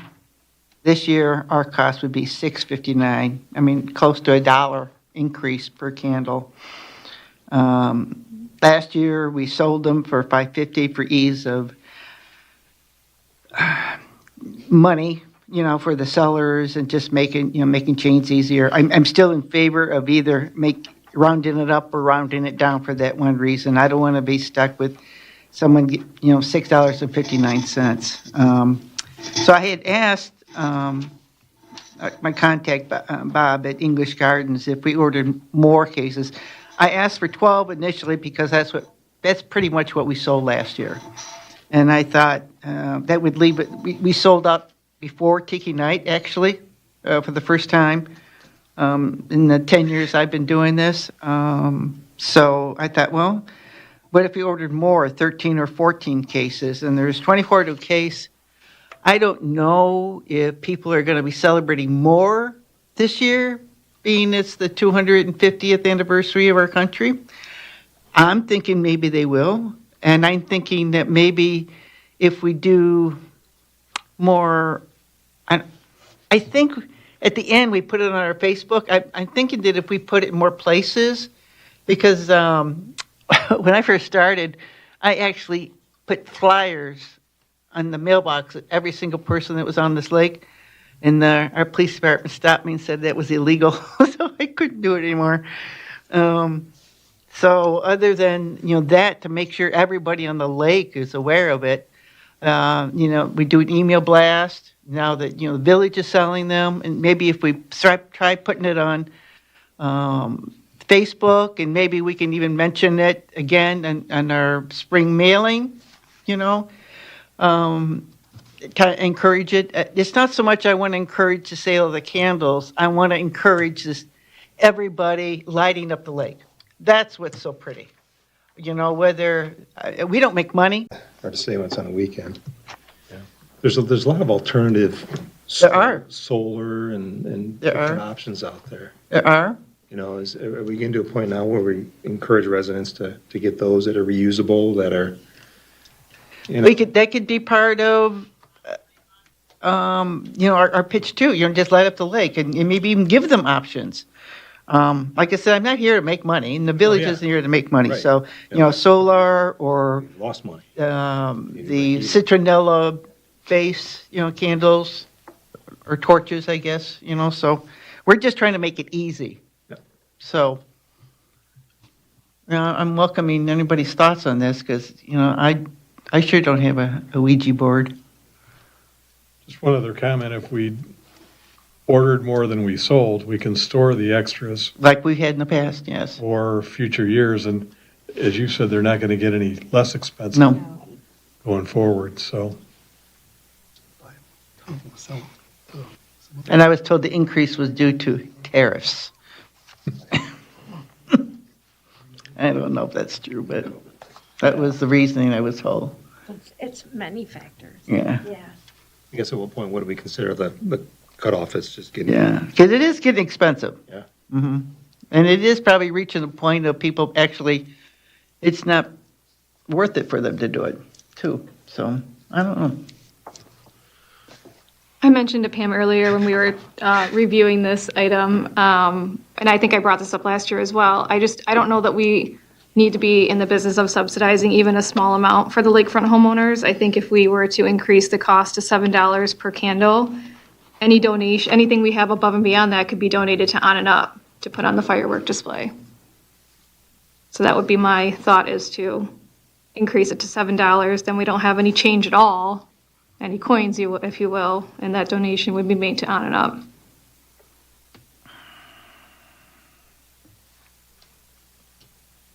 I'm kind of more in agreement with that. Subsidizing it, I don't think is necessary at this point. Yeah. So I do agree with that.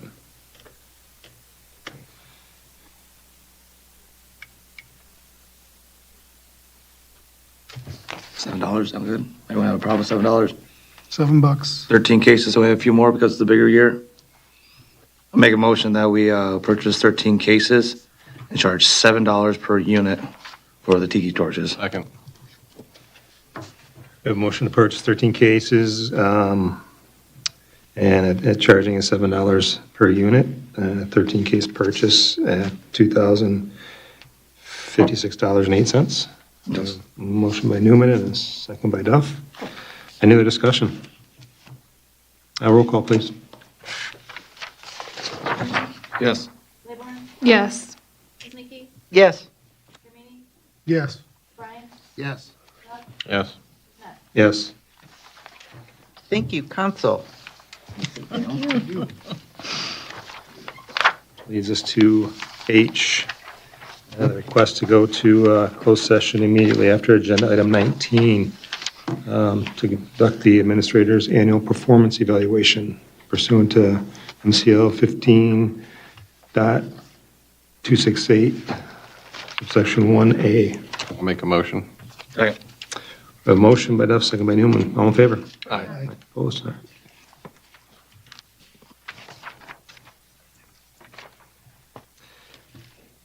All right, we have discussion regarding bulk leaf pickup. And I think, Pam, that's your request? Pam? I'm sorry. Yeah, we're on, Oh, yes, yes. the I'm bulk leaf sorry. pickup? I That's was right. still making notes. That's all right. Well, I did a little bit of background. I mean, I am by no means a leaf picker-upper expert, but I went to one person that I knew that used to deal in heavy-duty machinery and asked him some questions. And from what I've read myself and what he's told me, there's basically three options. You either bag them, you vacuum them up, or you tink claw them. And we bag, but we only have 2 trees on our property. I mean, we don't have 10 trees. I mean, there's some areas, this village, that have a ton of trees. And there's, I've driven down Wabasso, and I've seen this one guy probably had 20 bags in front of his yard. So, I mean, we're not like that. So that's fine for us, but I think for other people, that's really not a good option, even though that is an option. So it's basically, 3 to 4 weeks out of the year that this is an issue. So from what I've been able to find out, the most cost-effective is the tink claw, by hands down, the equipment. Leaves have to be on the street. If they're in the ditch, they won't pick them up. So you can be missing piles, and if people put them out too early and they start driving over the leaves, it gets hard for it to pick them up. So with the vacuum, it's a really clean deal. I mean, it's fast, very clean, but there's a real big issue if there's any sticks, twigs, or rocks in the leaf pile. It will destroy your vacuums. There's a, what do you call it, an impeller? I'm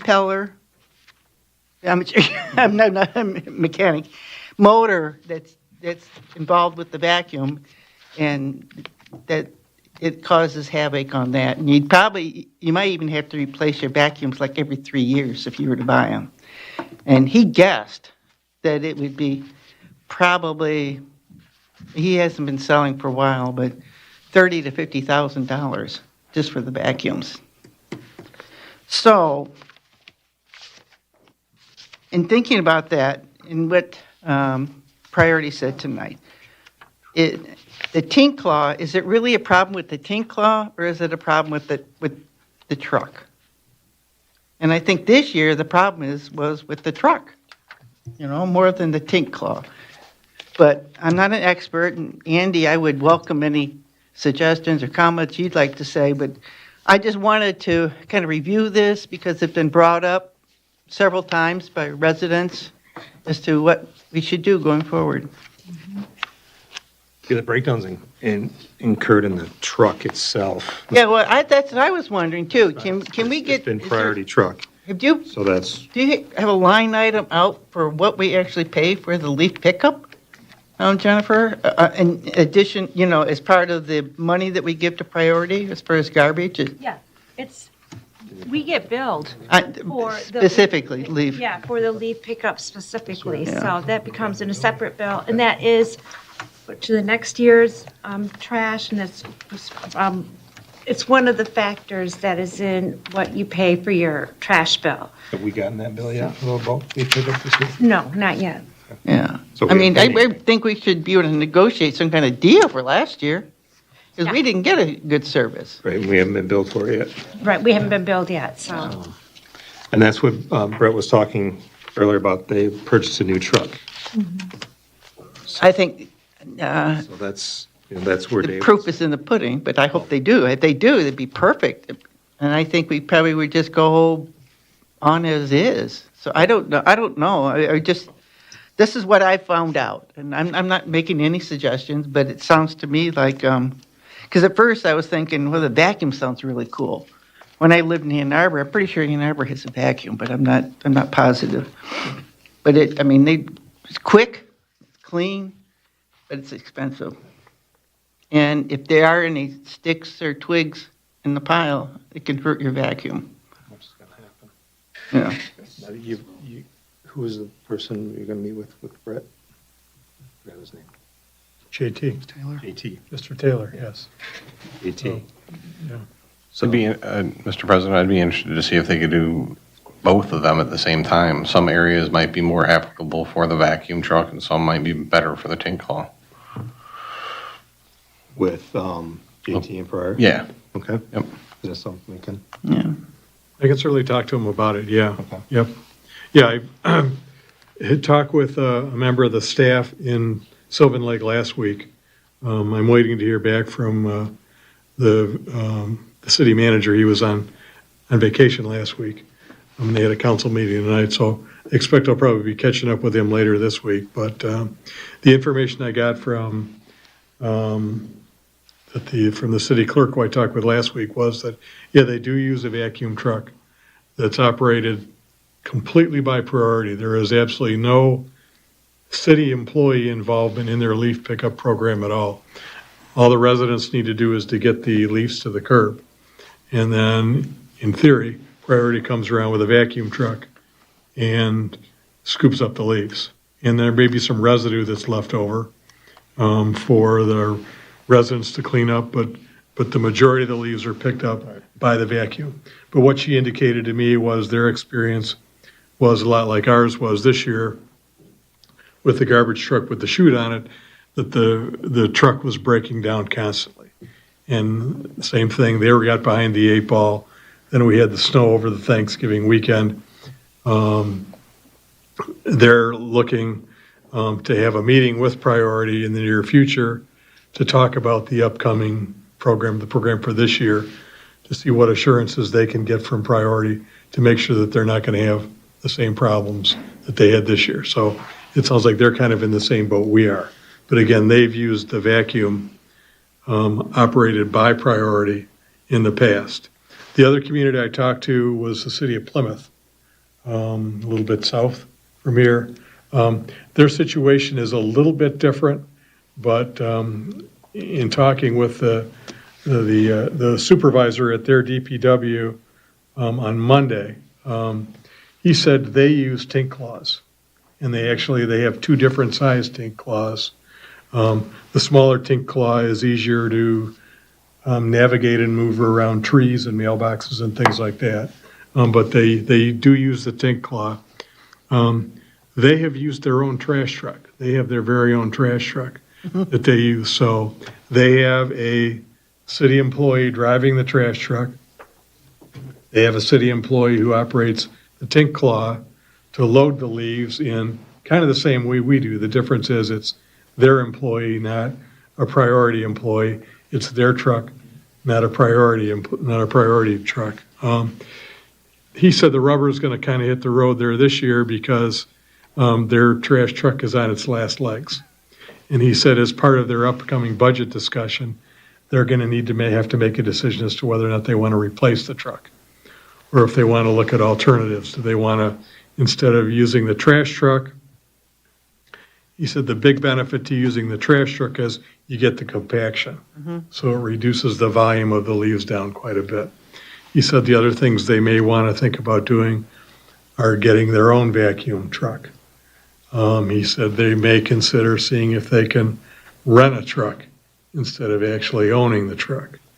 I asked him about maintenance on the trash truck, and this is where their situation would be different than anybody else's. What he indicated to me was apparently right down by where their municipal services yard is, there is a, I don't know if it's the headquarters, but for Huron Valley Ambulance. And so they've been able to negotiate a deal whereby they give space in their yard and in their garage in the bays to HVA mechanics. And so the HVA mechanics do the work on not only the city's trash truck, but then the city in exchange allows them to do work on the ambulances in the city's garage. So there's a little quid pro quo down there. So their situation is a little bit different. In addition to that, in terms of disposing of the leaves, getting rid of them, they have the benefit, they have a city-run cemetery down there. And so after their trash truck picks up all the leaves, they take the leaves over to the cemetery and they dump the leaves there. And then they hire a contractor. They go out to bid periodically, but they hire a contractor to actually come in and pick up the leaves in the cemetery. And whenever they feel that they need to get rid of some leaves, the contract provides they can call the contractor.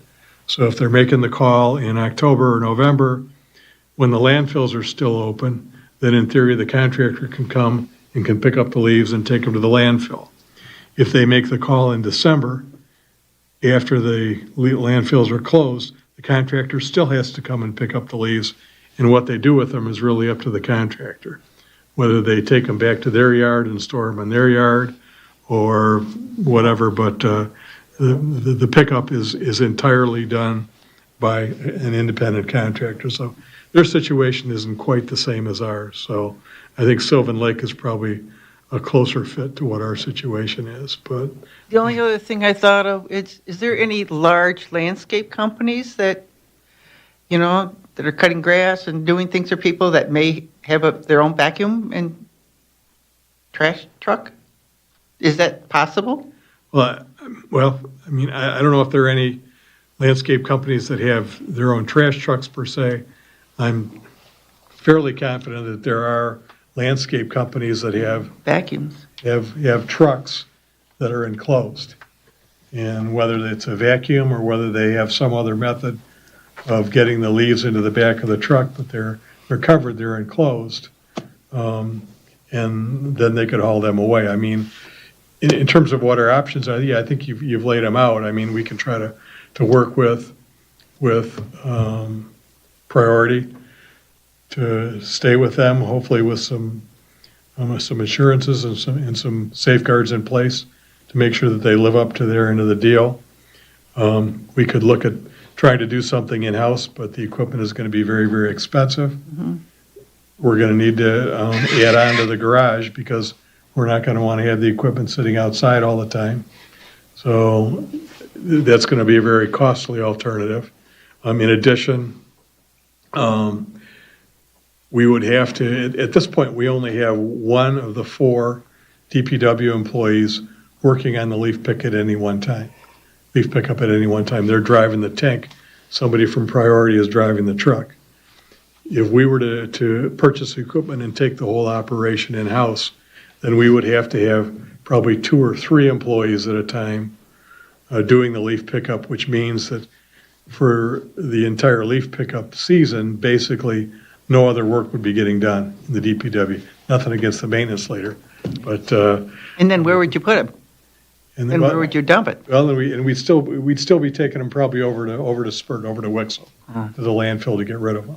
But, and then there's a cost there too. So, and then the option of potentially trying to contract the service, if we could find an area landscaping company that would be willing to take what might be a $20,000 job, something like that they could do and knock off in about a month's time. Or the other option, again, which is really, I think, largely a political decision for council, would be to eliminate the service entirely. I think it started just talking with GT and Priority and see what the assurances are there. Because we've done to see if we can get the assurance, if we can get that, and, assurances or a system in place that they have some backup of some sort. That's probably the first place to start. And then, I don't know how everybody else feels about it. Well, and I don't want to negotiate at a public meeting either, but it might be possible to get them to agree to some kind of language that if they don't satisfactorily complete the leaf pickup program, that it's going to be a breach of their contract. And that would potentially be grounds for us to terminate the entire contract. I don't know. I just throw that out. So. Did you happen to, with talking to Sylvan Lake, how long have they been having the vacuum? How many, is this been? That I don't know. That I'll have to find out. I was wondering had they only had this experience with Priority, or was there a previous waste company that did the work and they were, say, good at it kind of thing? And has it only been an issue? Like, sort of like how we were having, for the most part, it wasn't perfect, but claw pickup was pretty good until the last couple of years where we've really been encountering issues. Yeah, I'm guessing that Sylvan Lake's trash pickup history has probably been similar to ours, I'm guessing. They probably had GFL before they had Priority, and maybe a Republic before that. But how long they've actually had the vacuum program there, I don't know. I'll try to find out when I talk to John Martin, when I talk to the manager. Thank you. So, Dave, do you know if we were to invest in a smaller Tink Claw option, would that allow us to then utilize a different garbage truck? There may be another garbage truck on their fleet would be able to manage a smaller Tink Claw? Is it because of the size of the Tink Claw that they need a certain opening on the back of the garbage truck? No, it's not the hopper. That would strictly be for maneuverability. The one that we have currently is the larger. The small one is really, really small. It might even be few. Okay. Yeah, the modification is, The dumping end, to answer your question. Okay. They still have to have the same chute, it's just the capacity of the front end. Okay. yeah, the modification of the truck that they have to make, as I understand is, they have to basically mount a chute on the back of the truck to catch the leaves when the Tink dumps them in. So. It's been purely a truck issue. Hasn't been anything with the tank or anything with the village. Not at all. It's been the truck. And And the placement of it, right, and where they're put. That team can't get them, but. All right, any other discussion? So I guess, I mean, at this point, I'll follow up with Sylvan Lake and get more information from them as to what their experience has been, and, And meet with JT. yeah, and then, yeah, who knows, maybe John Martin and I will want to meet with Priority together. We'll see. But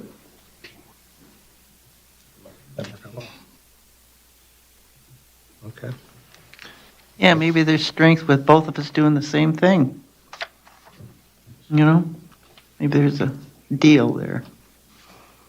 Yeah. Well, thank you. I just wanted to bring it up and brainstorm it. So it was encouraging to hear that they're going to buy a new truck. Yeah, because I think I told everyone at council before, and I know I've told, if I didn't tell the group, I told several of you individually. I mean, I had conversation with Priority before the season started. Andy had conversation with Priority before the season started, and we had indicated to them that there were 3 things they could do that would make all of our lives easier, theirs and ours, during the leaf pickup. That would be if they consistently provided the same driver, because there is a program, there is a technique, there is a relationship that needs to be developed between the operator of the tank and the driver of the truck to pick things up efficiently. So give us the same guy, give us as big of a truck as you can, because part of the problem we have is that even with any size truck, when the truck is full and leaves the village to go over to Wixom to dump, it's downtime for us. So the bigger the truck, the less trips to the landfill, the less downtime. So give us as big of a truck as you can, and give us a truck that isn't going to break down all the time. And, I mean, I appreciate what Brett said about his understanding of the condition of the truck before this season started, but the damn truck broke down before it even got to the village the very first day. So, I mean, that's... So we asked for 3 things, and basically we got none, so.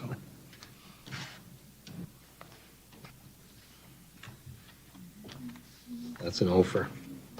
All right, so. We good on that item? Okay. And set topic for the February 25, 2026 work session, the village goals. Make a motion that we set February 25, 2026 work session. We have a motion to set the work session in a second. All in favor? Aye. Opposed? All right, we have a work session on the 25th. 7 o'clock. 7. Yep, and hopefully everybody saw with last week's update, I sent out a draft of discussion points. If there are any other points that you wanted to be added, please let me know, and we'll include those there. And I did get yours. Thanks for your suggestions. We've made those modifications, so. And again, that will just be a work session. It'll be for us to discuss what types of things we want to have as priorities in the upcoming year, and that will help Jennifer and myself and the rest of the staff as we start to put a budget together for the upcoming fiscal year. Thank you. I believe we have any pending business. None, thank you. All right. Now we're to the second call. It's opportunity for citizens to address the council regarding village matters. Motion open. We have a motion to open. And a second. All in favor? Aye. Opposed? All right. Second call is open. Good evening, George Weber, 877 Laguna. First comment, I find it curious that within 3 business days, an interim CEO can secure significant new funding, achieve financial stability, buy a boatload new bins, and 3 trucks. If those statements are accurate, that guy's a miracle worker. I'm here to talk about Ventura. And while it's bad that council has had to endure that subject for years, I think it's worse on the residents that live in that area and it's the angst that they endure on a regular basis. And so I have 2 thoughts on maybe bringing that to a close. One thought is the village owns the right-of-way. The village could sell a portion of its right-of-way to the residents, specifically the area that the village has already approved the residents to be able to build their driveways. In accompanying with that, the village would have to also impose a permanent easement on that property so that the village would have use of it for emergency service, potentially for pickup and delivery, et cetera. But in that case, then the resident actually owns their driveway and can park on their driveway, and another resident then cannot bring up the issue that somebody's parking in the right of way. But key to that, there would have to be an easement associated with it. Now, that's something that Jennifer and probably Carlisle Wortman would have to also weigh in on to make sure there weren't any unintended consequences associated with it. Another potential alternative would just be to grant those residents an easement. So they would have an easement to be able to park on their driveway. And there's probably pros and cons to both of those different alternatives. While the resident that is most impacted by the neighbor is on the west side of Ventura. If you look at the homes, and I looked, there's probably 4 homes, 3 or 4 on the east side where the right-of-way goes nearly up to their garage door. So they're the ones that are really impacted if something were to happen maybe 10 years from now where somebody moves and somebody buys and sells. So anyway, I just throw those 2 alternatives out for your perusal, and hopefully that problem goes away sooner rather than later. So thank you. Thank you, George.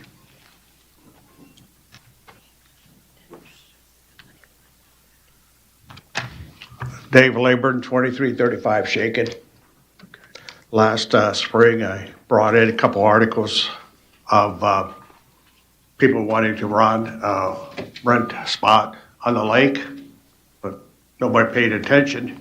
I pulled up today, seasonal boat slips rates for Wolverine Lake. And you don't think you have people that do not belong in this lake here? Are you kidding me? You know what they're asking for? Between $1,500 and $1,900. And I'll show you what Cass Lake, Lake Orion, Cass Lake, $2,500 to $4,000 to keep your boat there.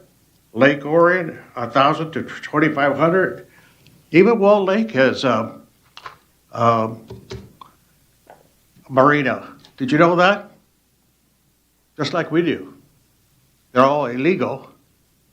And what I found out is from this company, he puts one big one, it puts in about 10 boats, it takes in about $20,000, and he doesn't even belong there. Because he also has put our name on it to see if we can get in here. But here's the prices for that. Now, we do have an ordinance, and the ordinance is called Keyhole Ordinance. And that is, use the waterfront property for the purpose of providing access to the body of water for non-riparian property shall not be permitted in any zoning district. So in other words, all the parks that have a vote right now, they're all illegal. I did some research, and they had the same problem up north. And some people paid some huge fines, the people that put their boats that didn't belong there. Definition for a keyhole ordinance is funnel development. It refers to using a small waterfront lot, providing lake access to a larger backlot non-riparian development. You hear that word, non-riparian? Because we have that throughout the village. This practice is strictly prohibited in all zones in the district within the village. Purpose to prevent the overcrowding. The lake is overcrowded. Now, why am I getting so excited? Because boats are coming within 20 feet of my property. I've asked the police to come over and sit there behind and see, they can see why the boats are coming so close. I spent thousands of dollars on that patio, and we sit there, and all of a sudden, a boat within 25, 30 feet from my property gets the water on my patio. And it's embarrassing to have company, and all of a sudden, we raise our feet so we don't get wet. Purpose, to prevent the overcrowding of the lake. That's why you have keyhole ordinance. Maintain property values. My property is going down because I don't have 100 feet between me and the boats that go by my property. And protect the character of the residential lakefront neighborhood. When you go down on the west side of the lake, you'll see a couple parks. Those people came to my meetings when I had the lawyer from DEQ,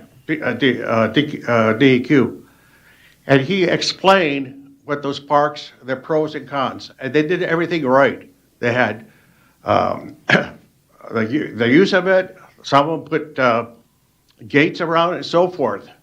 And that's how the other side, they turn it into a marina, Shaken, and other parts of the lake. Now, you can go other places, and we have parks there, but there's no boats in there. So those people know better than that.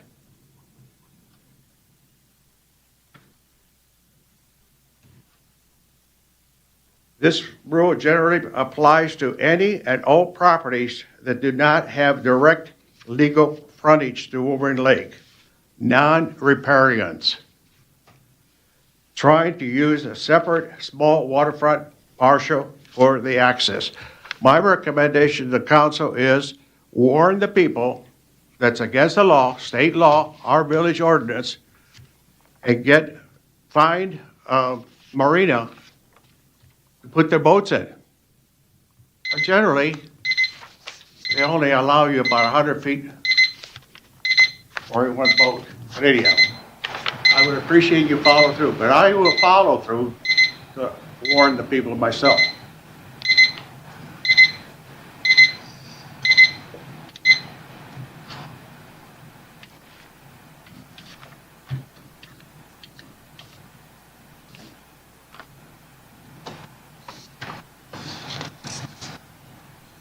Hi. Dave Renwick, 685 Amenia. Going to try to make this quick. I appreciate the 5-minute limit. I said it 20 years ago and I'll say it now. If you've seen the streets after the Tink Claw pickup, they are a mess every year, even under ideal pickup circumstances. So I sincerely encourage you to consider the vacuum, which was the original presentation years ago that got shot down. Our streets are not wide enough, they're not curbed. Leaving the leaf piles on the street when they get wet, when they get icy, when they get snow on them, it's a hazard. It's a hazard. And that would go away if we had a vacuum pickup. So that's number one. Number two, I listened with great interest to the auditor. One of council's duties is to be fiscally responsible to the citizens when setting taxes and fees. The fund balance is generally where over-collected money goes. It's funneled into there. And I have noted in the past, time and time again, that the fund balance is excessive. It has been stated by council in the past that the village receives excellent audits.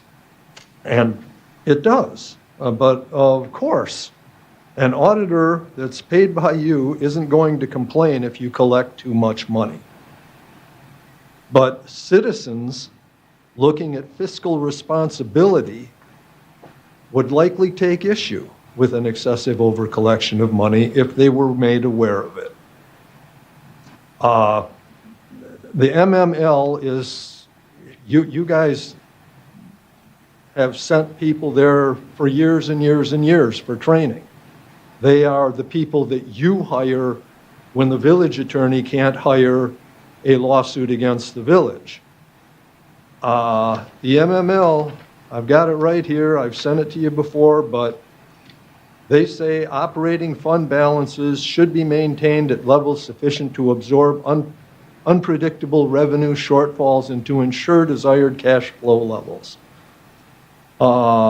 You should adopt a policy regardless of the amount you decide is necessary. A typical policy is 1 to 3 months operating expenditures or 5 to 20% of annual budgeted expenditures.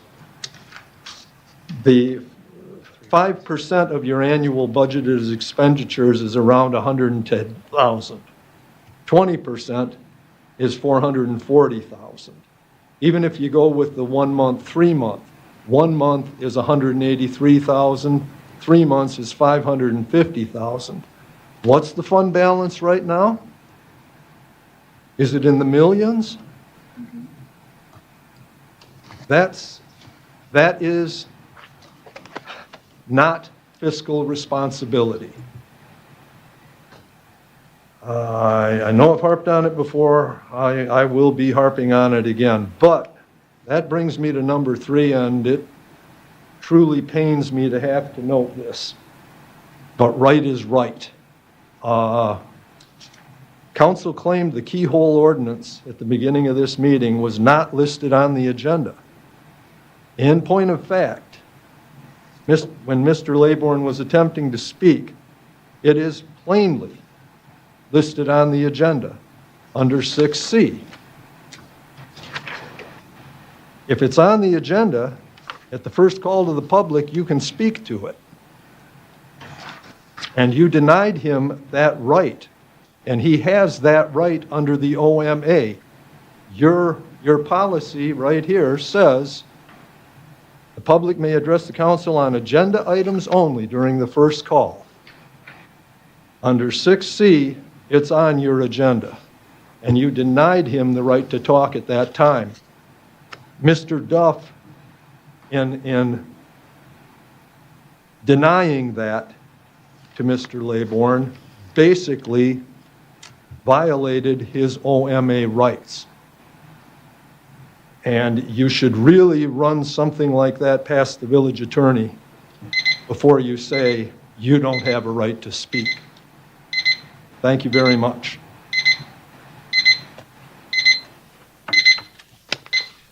David Laybourne, 2335 Shaken. This dock over here that I showed you, I gave you all folks a copy. It's right on land. You see it? When the water's out, it's on land. It's trespassing. According to the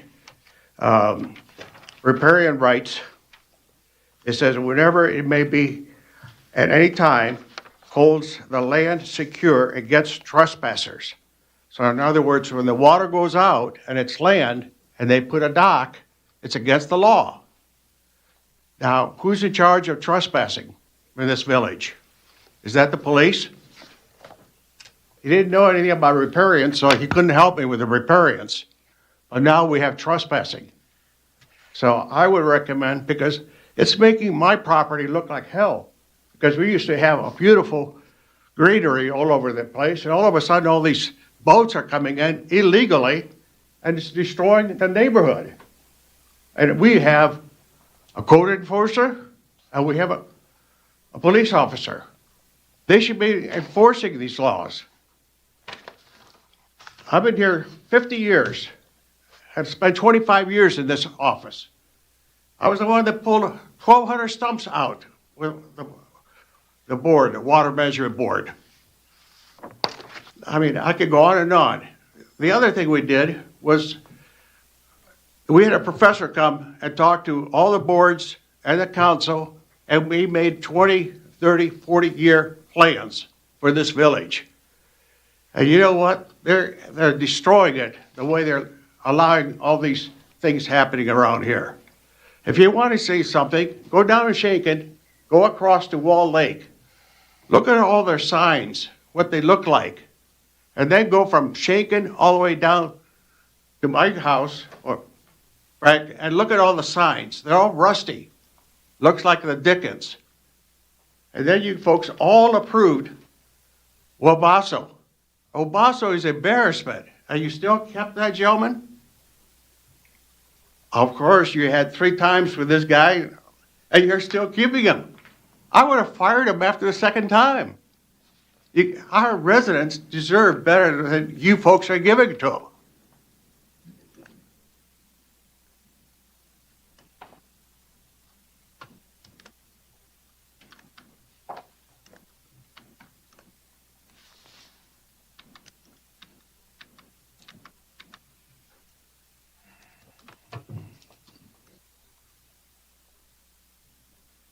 Anybody else for second call? I do have a motion to close. Motion to close. Second. A motion by Dust, second by Jimmy, to close second call. All in favor? Aye. Opposed?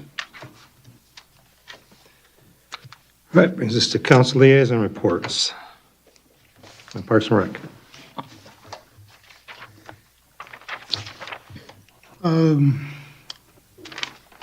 We will be holding our meeting on this coming Monday. We always have a decision on whether to, because it's President's Day, but we will be holding it there. So we'll be here on February 16th at 7 p.m. Easter Bunny Luncheon is scheduled for March 14th. Flyers are out, signups are available. This always fills up, so if you want to get in, please get to the office and book your appointment. We had our first blood drive of the new year on February 2nd, and we collected 16 units. So we exceeded our target, and the next one is scheduled for March 30th. We have scheduled the 5K run walk for May 23rd, the dog show for June 20th. We are waiting to hear back from Oakland County on our Tuesdays in the Park schedule, but those will be, one will be in June, one in July, and then one in August. Specific weeks to be confirmed along with the featured event item. The spring summer garage sale will be the May 28th through the 30th, and then the summer fall garage sale will be August 6th through the 8th. Fishing contest scheduled for August 8th. The corn roast is September 12th. And farmer's market will be starting May, I want to say 19th. Going to start a little earlier this year. Some of the vendors do plants and want to sell plants. And so we were scheduling all that. That was a fun day, doing all that stuff. And then our outreach subcommittee has created a really nice slideshow for us, talking about ways to better reach the community. They're working with the staff upstairs to try and create the welcome packets again. They're encouraging other committees to contribute, such as the Veterans Committee, On and Up, and other groups, so that our residents, when they first move in, are fully informed on what's available to them.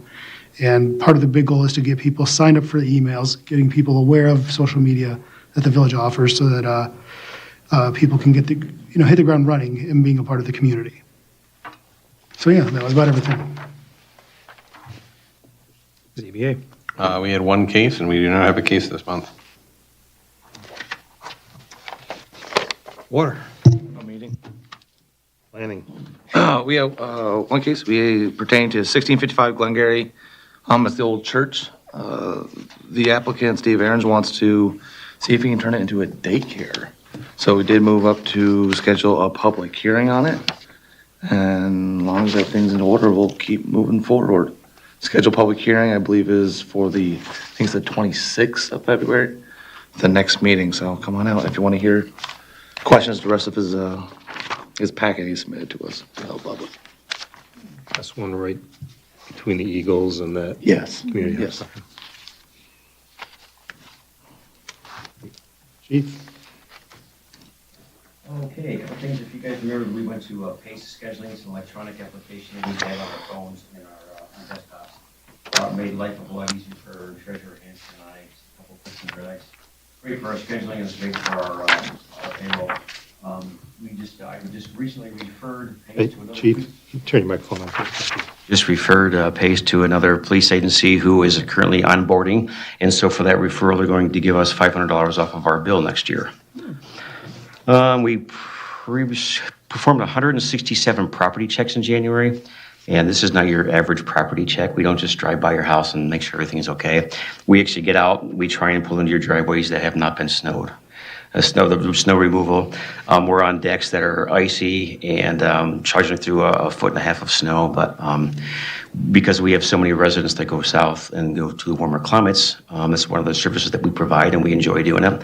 We get to know the basements really well and everything. So constantly looking in, we're checking door walls, we're checking doors, and we're often surprised by people on rings. You know, when you're up there checking a door and they startle you every once in a while. Thank you, officer, for checking the rings. And so it's a service that not many agencies provide, but we're happy to do it. And most of the people now for the winter birds, they're usually going to start returning in April or May. So it's a service that we provide and we enjoy doing it.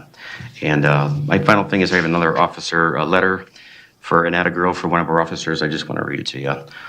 I'm writing to let you know how much I appreciate Officer Keller. She responded to a call a couple of days ago when the DoorDash driver knocked over my mailbox. She was not only efficient, professional, and very personable, she also managed to get the mailbox back on top of the skewed post even though it was dark and freezing cold outside. So I don't have to worry about how I'm going to get my mail. She also took care of the calling DoorDash for me and filing their report. When I emailed her to get a status update, she emailed me back within minutes. I have to tell you, this is one of the best experiences I've ever had, and I really just want to let you know how awesome she is. Thank you for all that you do. So a lot of times we hear complaints, you know, like you see on the leaf pickup on the garbage, and you get those things. But this is one of those things that I'm really proud of, that more and more of these start going to come in, and I'm going to keep on sharing them with you. So I think it's very important to recognize the good work that our officers are doing. So, and that's all I have for you, Mr. President. Thank you. Member Hanson. Recently in social media, there was kind of a large discussion about the SAD, the most recent one, the number 5, and there was a comment on there asking us to address that, and so we are doing that. Tabitha did some groundwork for us to pull together some numbers so we could tell you exactly how things have changed since that, and it's all there up on the board. So I'll go up there in a minute, but I can basically this particular SAD was established in 2021. It was in December of 2021 when it was finalized, and it covered $16,778. So I am just going to go up to the board and point some things out, and I'll try to be as loud as I can. So basically, here's all the things a standard SAD covers. This is everything that would be included in this. And what this is, it's a loan to a group of people who would rather pay for their sewer hookups over 10 years because they don't want to put out $20,000 at one time. So they do their very best at the time to determine what the cost will be to everyone who's going to be in that group. So what they figured out in 2021 was $16,778. And then there's always a certain amount of fees that are additional that are never included in the SAD, that they know we're going to be giving. The village lateral fee for $500 has to be outside of that SAD. The field contingency, that is if they're in a low area and there's going to be a lot of dewatering or something like that, it's determined by each SAD. And then construction, like in the case of the subject that had a complaint, we had to pay $250 just to get construction access from the neighbor. So there was just other costs involved. So a lot of times people think, that with the SAD that, well, this is going to cover everything. It doesn't. We tell people that up front. It does not cover all the costs. We know there's going to be additional costs. And we know costs are gonna go up. The sooner that you're in the SAD and the sooner you hook up, the better off you are. Because we don't know what the future's gonna bring, and we don't know how prices are gonna go up. But from 2021 to 2026, I mean, everybody knows what inflation did the last 5 and 6 years, and, you know, all the things, you know, COVID and all the different things that affected everything. So what we did, what Tabitha did, was we took a subject who hooked up in the same sewer in 2025, and then we took the subject that was 2026, January 2026, if you were to hook up now. And so, and what I've done is we've shown the plus or minus, you know, there are no minuses, the additional costs, the additional costs for, since the inception of the SAD and what they believe the cost would be in 2021. And if you hooked up in 2021, those were your costs. Or in 2022, they were your costs. But if you waited till now, they're considerably higher. Let's see. So in this case, this person hooked up 6 months ago, and I didn't finish filling this part out. This equals out to 20,000. Okay, so when this person hooked up 6 months ago, the exact same, and let me point out one other thing. The part that's in red, these are based on lineal feet, and so they change. But what we did is we just gave them, for this example, the exact same lineal feet. But these are items that also change. If you, it accounts for so many feet of discharge pipe, of drain pipe, and abandoning the septic tank. It could be crushed or it could be filled. That's going to be a determination on what it's going to cost. You know, some people have 2 septic tanks. So it just depends on the situation. So when people say, you know, it's $7,000 more, it's $5,000 more, it's, you know, there's variables that can affect that. The second thing is the costs that have gone up, which are significant. So just in the first one, site plan now cost is an additional $50 from when it was in 2021. Village permits, an inspection is $50. And this is going up because we have new inspectors. We are doing a new fee. We're actually not charging enough for what we're paying right now with our new inspectors. So I can tell you now that that number for the village inspections will be going up. For Oakland County inspection, Commerce tap fee, and bond attorney, those things all stayed the same for this person in 2026. There was no change.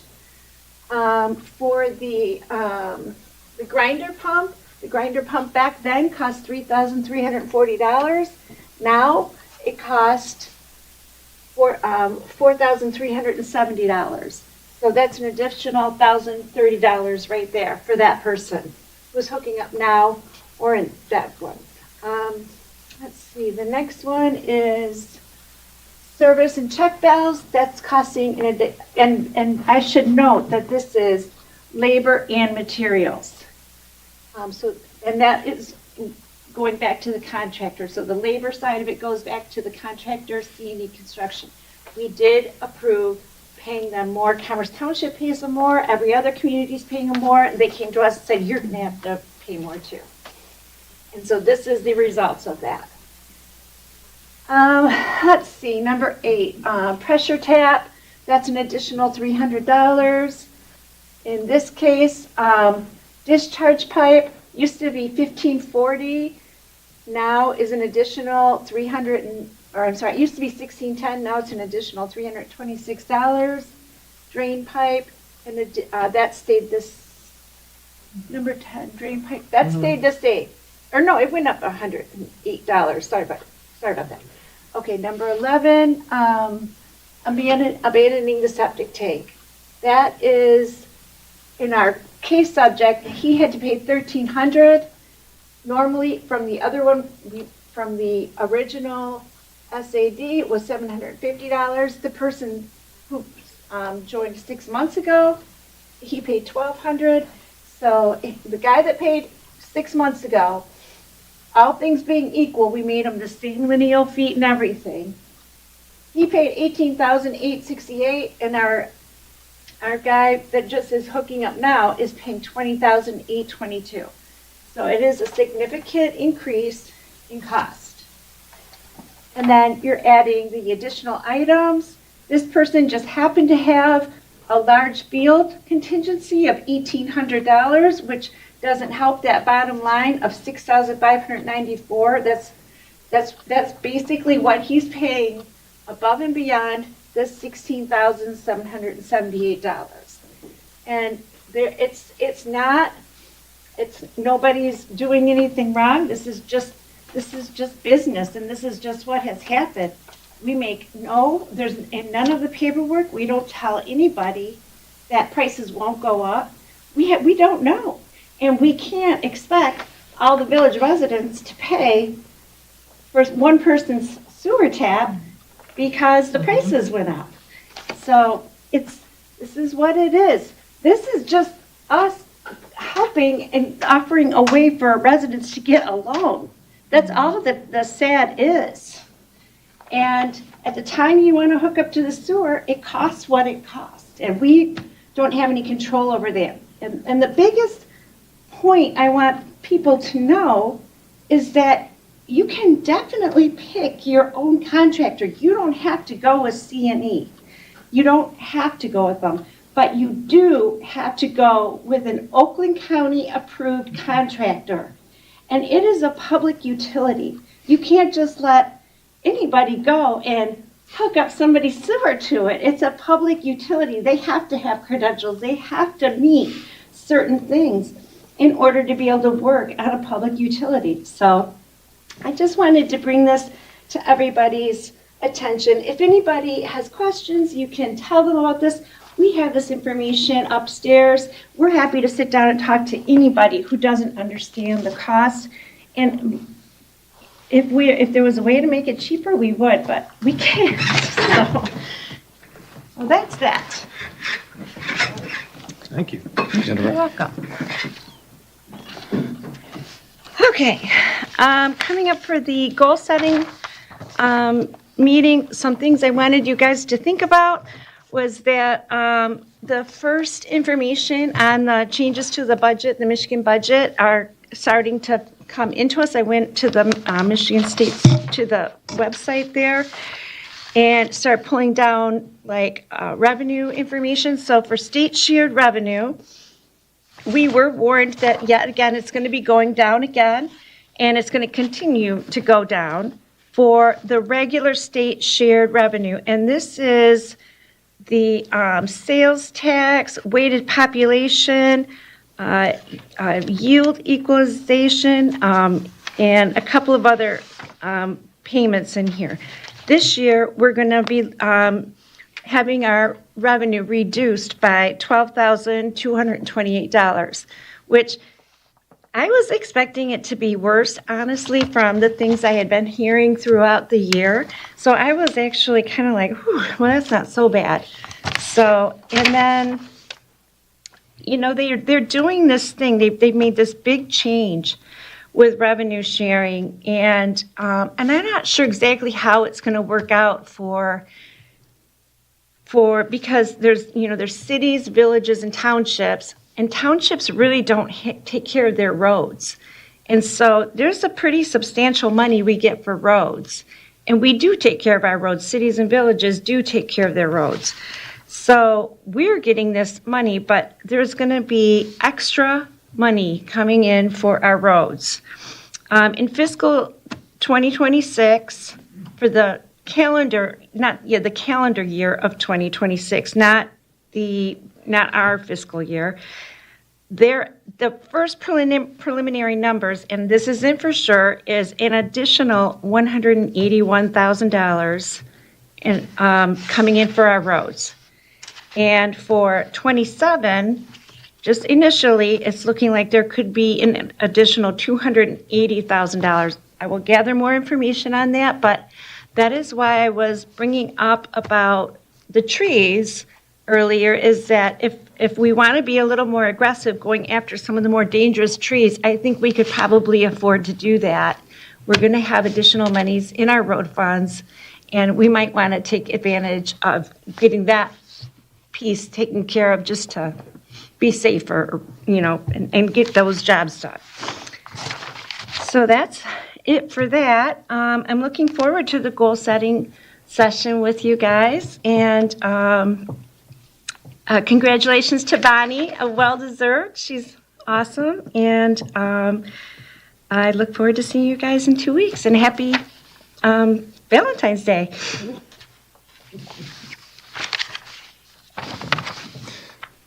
Mr. Gill? Thanks to Jen for her explanation on the SAD costs. As she's indicated, when you sign up for the SAD, you are not locking in costs. What you are doing is you are locking in financing for what the estimated costs are for the improvement at that particular point in time. The only time you lock in your costs is when you actually commit to going forward and making the connection to the sewer. So again, I appreciate her outline and echo that if there is anybody out there in the village that has any questions, please contact the village hall and get the straight story. So, a couple other quick comments. At the table tonight for everybody, there was a handout, a Xerox, Bill, I see you've got it in front of you, about parliamentary procedure. That's just an FYI. That's the material that was passed out at some training that the Michigan Municipal League did a couple weeks ago over in the city of Wixom. And I know a couple of the members of council were able to attend, a couple of the members of the zoning board were able to attend. But that was the handout from that, and I wanted to make sure that everybody had that information. So do with it what you will. Question or comments tonight from a resident about how things get on the agenda and what's on the agenda and what isn't. We did have a request from one resident, two different requests actually, to have a topic put on the agenda for discussion tonight. Part of my responsibility as the administrator is I'm the one who sets the agenda for these meetings. And I do set the agenda based upon the things that I am aware of that I feel that we need to talk about or we should talk about. If there are additional items that one of you would like to have on the agenda for discussion, as we did tonight with the item regarding the bulk leaf pickup, if one of the members of council lets me know what those items are, we will add those for discussion. And I will indicate on the agenda who it is that has to have that agenda item asked to have the agenda item added for discussion, because I'll be looking for that council member, the one that made the request, to carry the ball on that and to initiate the discussion. But I will not allow residents to dictate what's going to be on our agenda and what is not going to be on our agenda, period. If there is a request to have something put on the agenda that comes in the form of a communication, the communication will be on the agenda. If a resident would like to have something on the agenda, they can communicate their request to council as far as I'm concerned. If council wants that item added to the agenda, council can add it to the agenda. But again, I'm not going to let the residents dictate what our agenda is going to be. And if council wants to handle it any differently, then we should have a discussion. So the last comment I'll make, this morning I went to a funeral for longtime 52nd District Court Judge Mike Batchick. Judge Batchick was 91 when he passed away a couple weeks ago.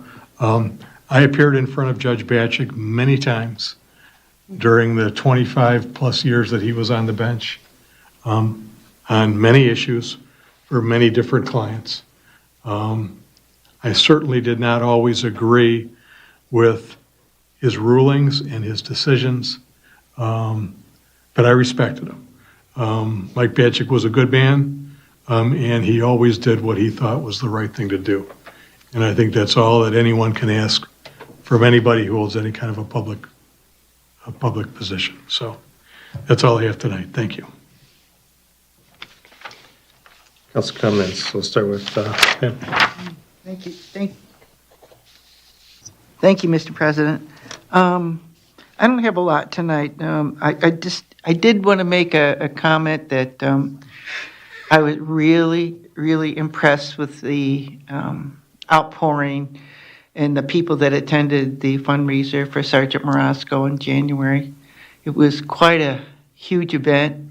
It was so much larger than that I had envisioned for where I was going.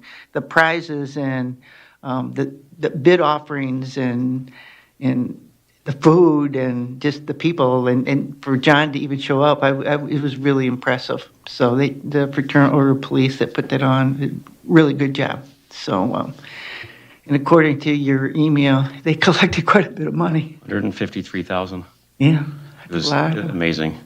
Yeah. And just, if you're talking with John, it was just a huge burden lifted off of him, just the amount of money that came in, and it's still coming in, trickling in, and so we'll still get that to him. But it was a great event, man. Yeah.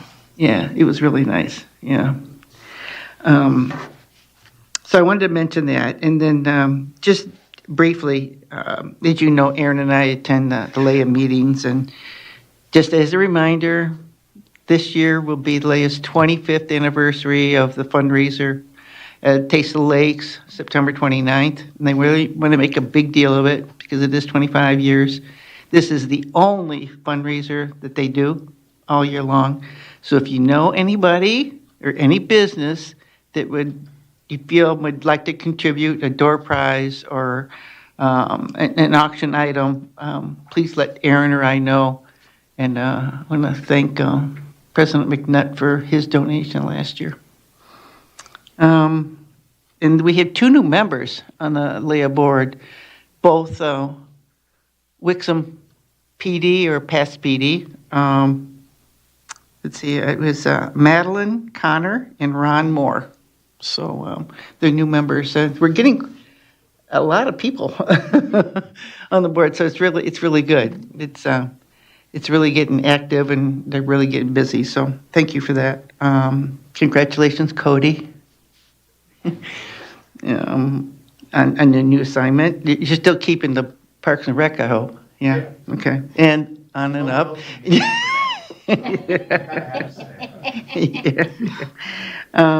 So just happy Valentine's Day, and I'll see you guys in 2 weeks. Perfect, thank you. Over the years, Council has received numerous questions from residents regarding riparian rights and the appropriate use of outlots, parks, and road endings within the village. These inquiries often involve complex parcel-specific considerations, including deed restrictions, historical usage patterns, and varying interpretations of access rights. Because each parcel may carry its own unique conditions, it has become increasingly important for the village to maintain a clear, consistent, and accessible reference that outlines how these properties may be used. Establishing a unified interpretation would support residents, staff, and council by ensuring that everyone is working from the same authoritative guidance. It would also help reduce confusion, improve communication, and support consistent enforcement. I move that we direct our village attorney to draft a memo for resident consumption that clearly defines the village's interpretation of the approved uses for outlots, parks, and road endings, including any parcel-specific considerations that may apply. Second. First, a motion by Aaron, a second by Mark, to direct the attorney to draft a memo regarding what the use of the outlots, road ends, and other parks. Is that correct? Yes, including as much detail with the parcel-specific considerations that we can for each. I think it's not a question that'll go away. I think, 10 years from now, if any of us are still here, we might still have that question presented to us, and it would just be really helpful. And I'm sure Chief and his team would appreciate a memo, too, that clearly defined what each property was able to be used for. So any discussion on that? Or vote? We just have a roll call vote on that? Yes. O'Brien? Yes. Duff? Yes. Germaine? Yes. Claiborne? Yes. Yes. Yes.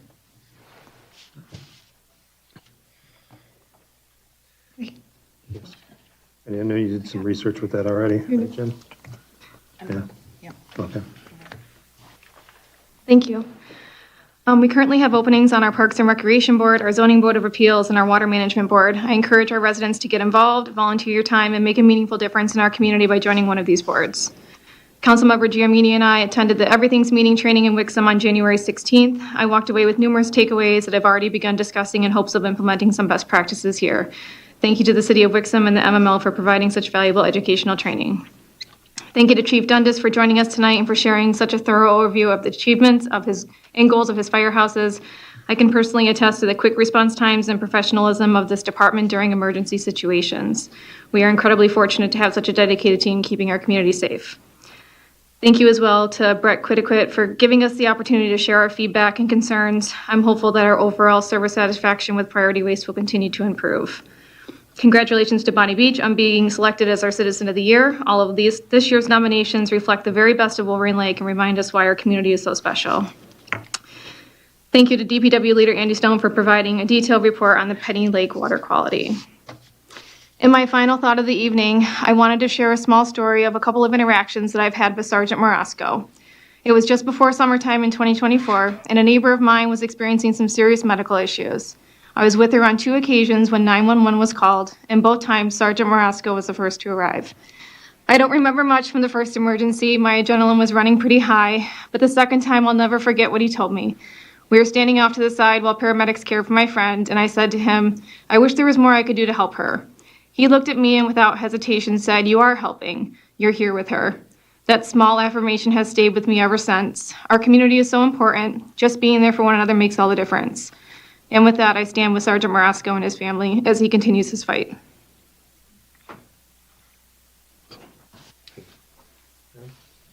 Thanks, Aaron. Very well said. Wish everyone a happy Valentine's Day, happy President's Day. We will see you guys here in just a couple weeks. Forward to it. Yep, congratulations to Bonnie Beach. Happy Valentine's Day, and see you all in a couple weeks. Happy Valentine's Day. Cereal Drive starts Tuesday the 17th. There's a box upstairs already if anybody wants to get a head start on that. All proceeds will go to Hospitality House, and that will run through March 16th. You can also bring cereal to the Bunny Luncheon, and we will collect it and make sure that gets there and gets to people in need. About the Morosco fundraiser, it was something else. And the Fraternal Order of Police really knows how to organize an event. I mean, it was so impressive. I didn't win anything. That was a little disappointing. But other than that, it was really something to see that there were officers from Illinois, Ohio, Wisconsin coming out. Great to see Aaron there, Pam there, Dave, and the chief, of course, and Mr. Renwick as well, plus a few other residents from the village. That was great to see. It was a really nice event, and it was, most of all, it was great to see John Morosco and hear him speak and see how well he's doing and the strength he's showing. Thank you, Jennifer, for the good audit. I know that you did a good job there, and for this report on the SED, mainly because I asked you to do it, and this is what I want. This was perfect.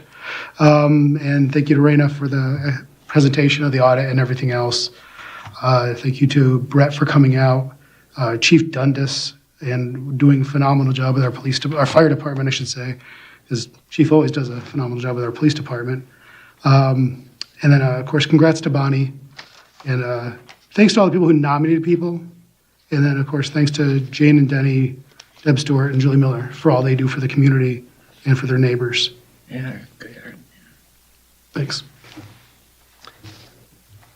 Just congratulations to Bonnie, and thank you for everybody that was nominated and everybody that does stuff for the village. We wouldn't be there, the village without you guys. So, thank you. With that, move to closed session. Closed session, correct.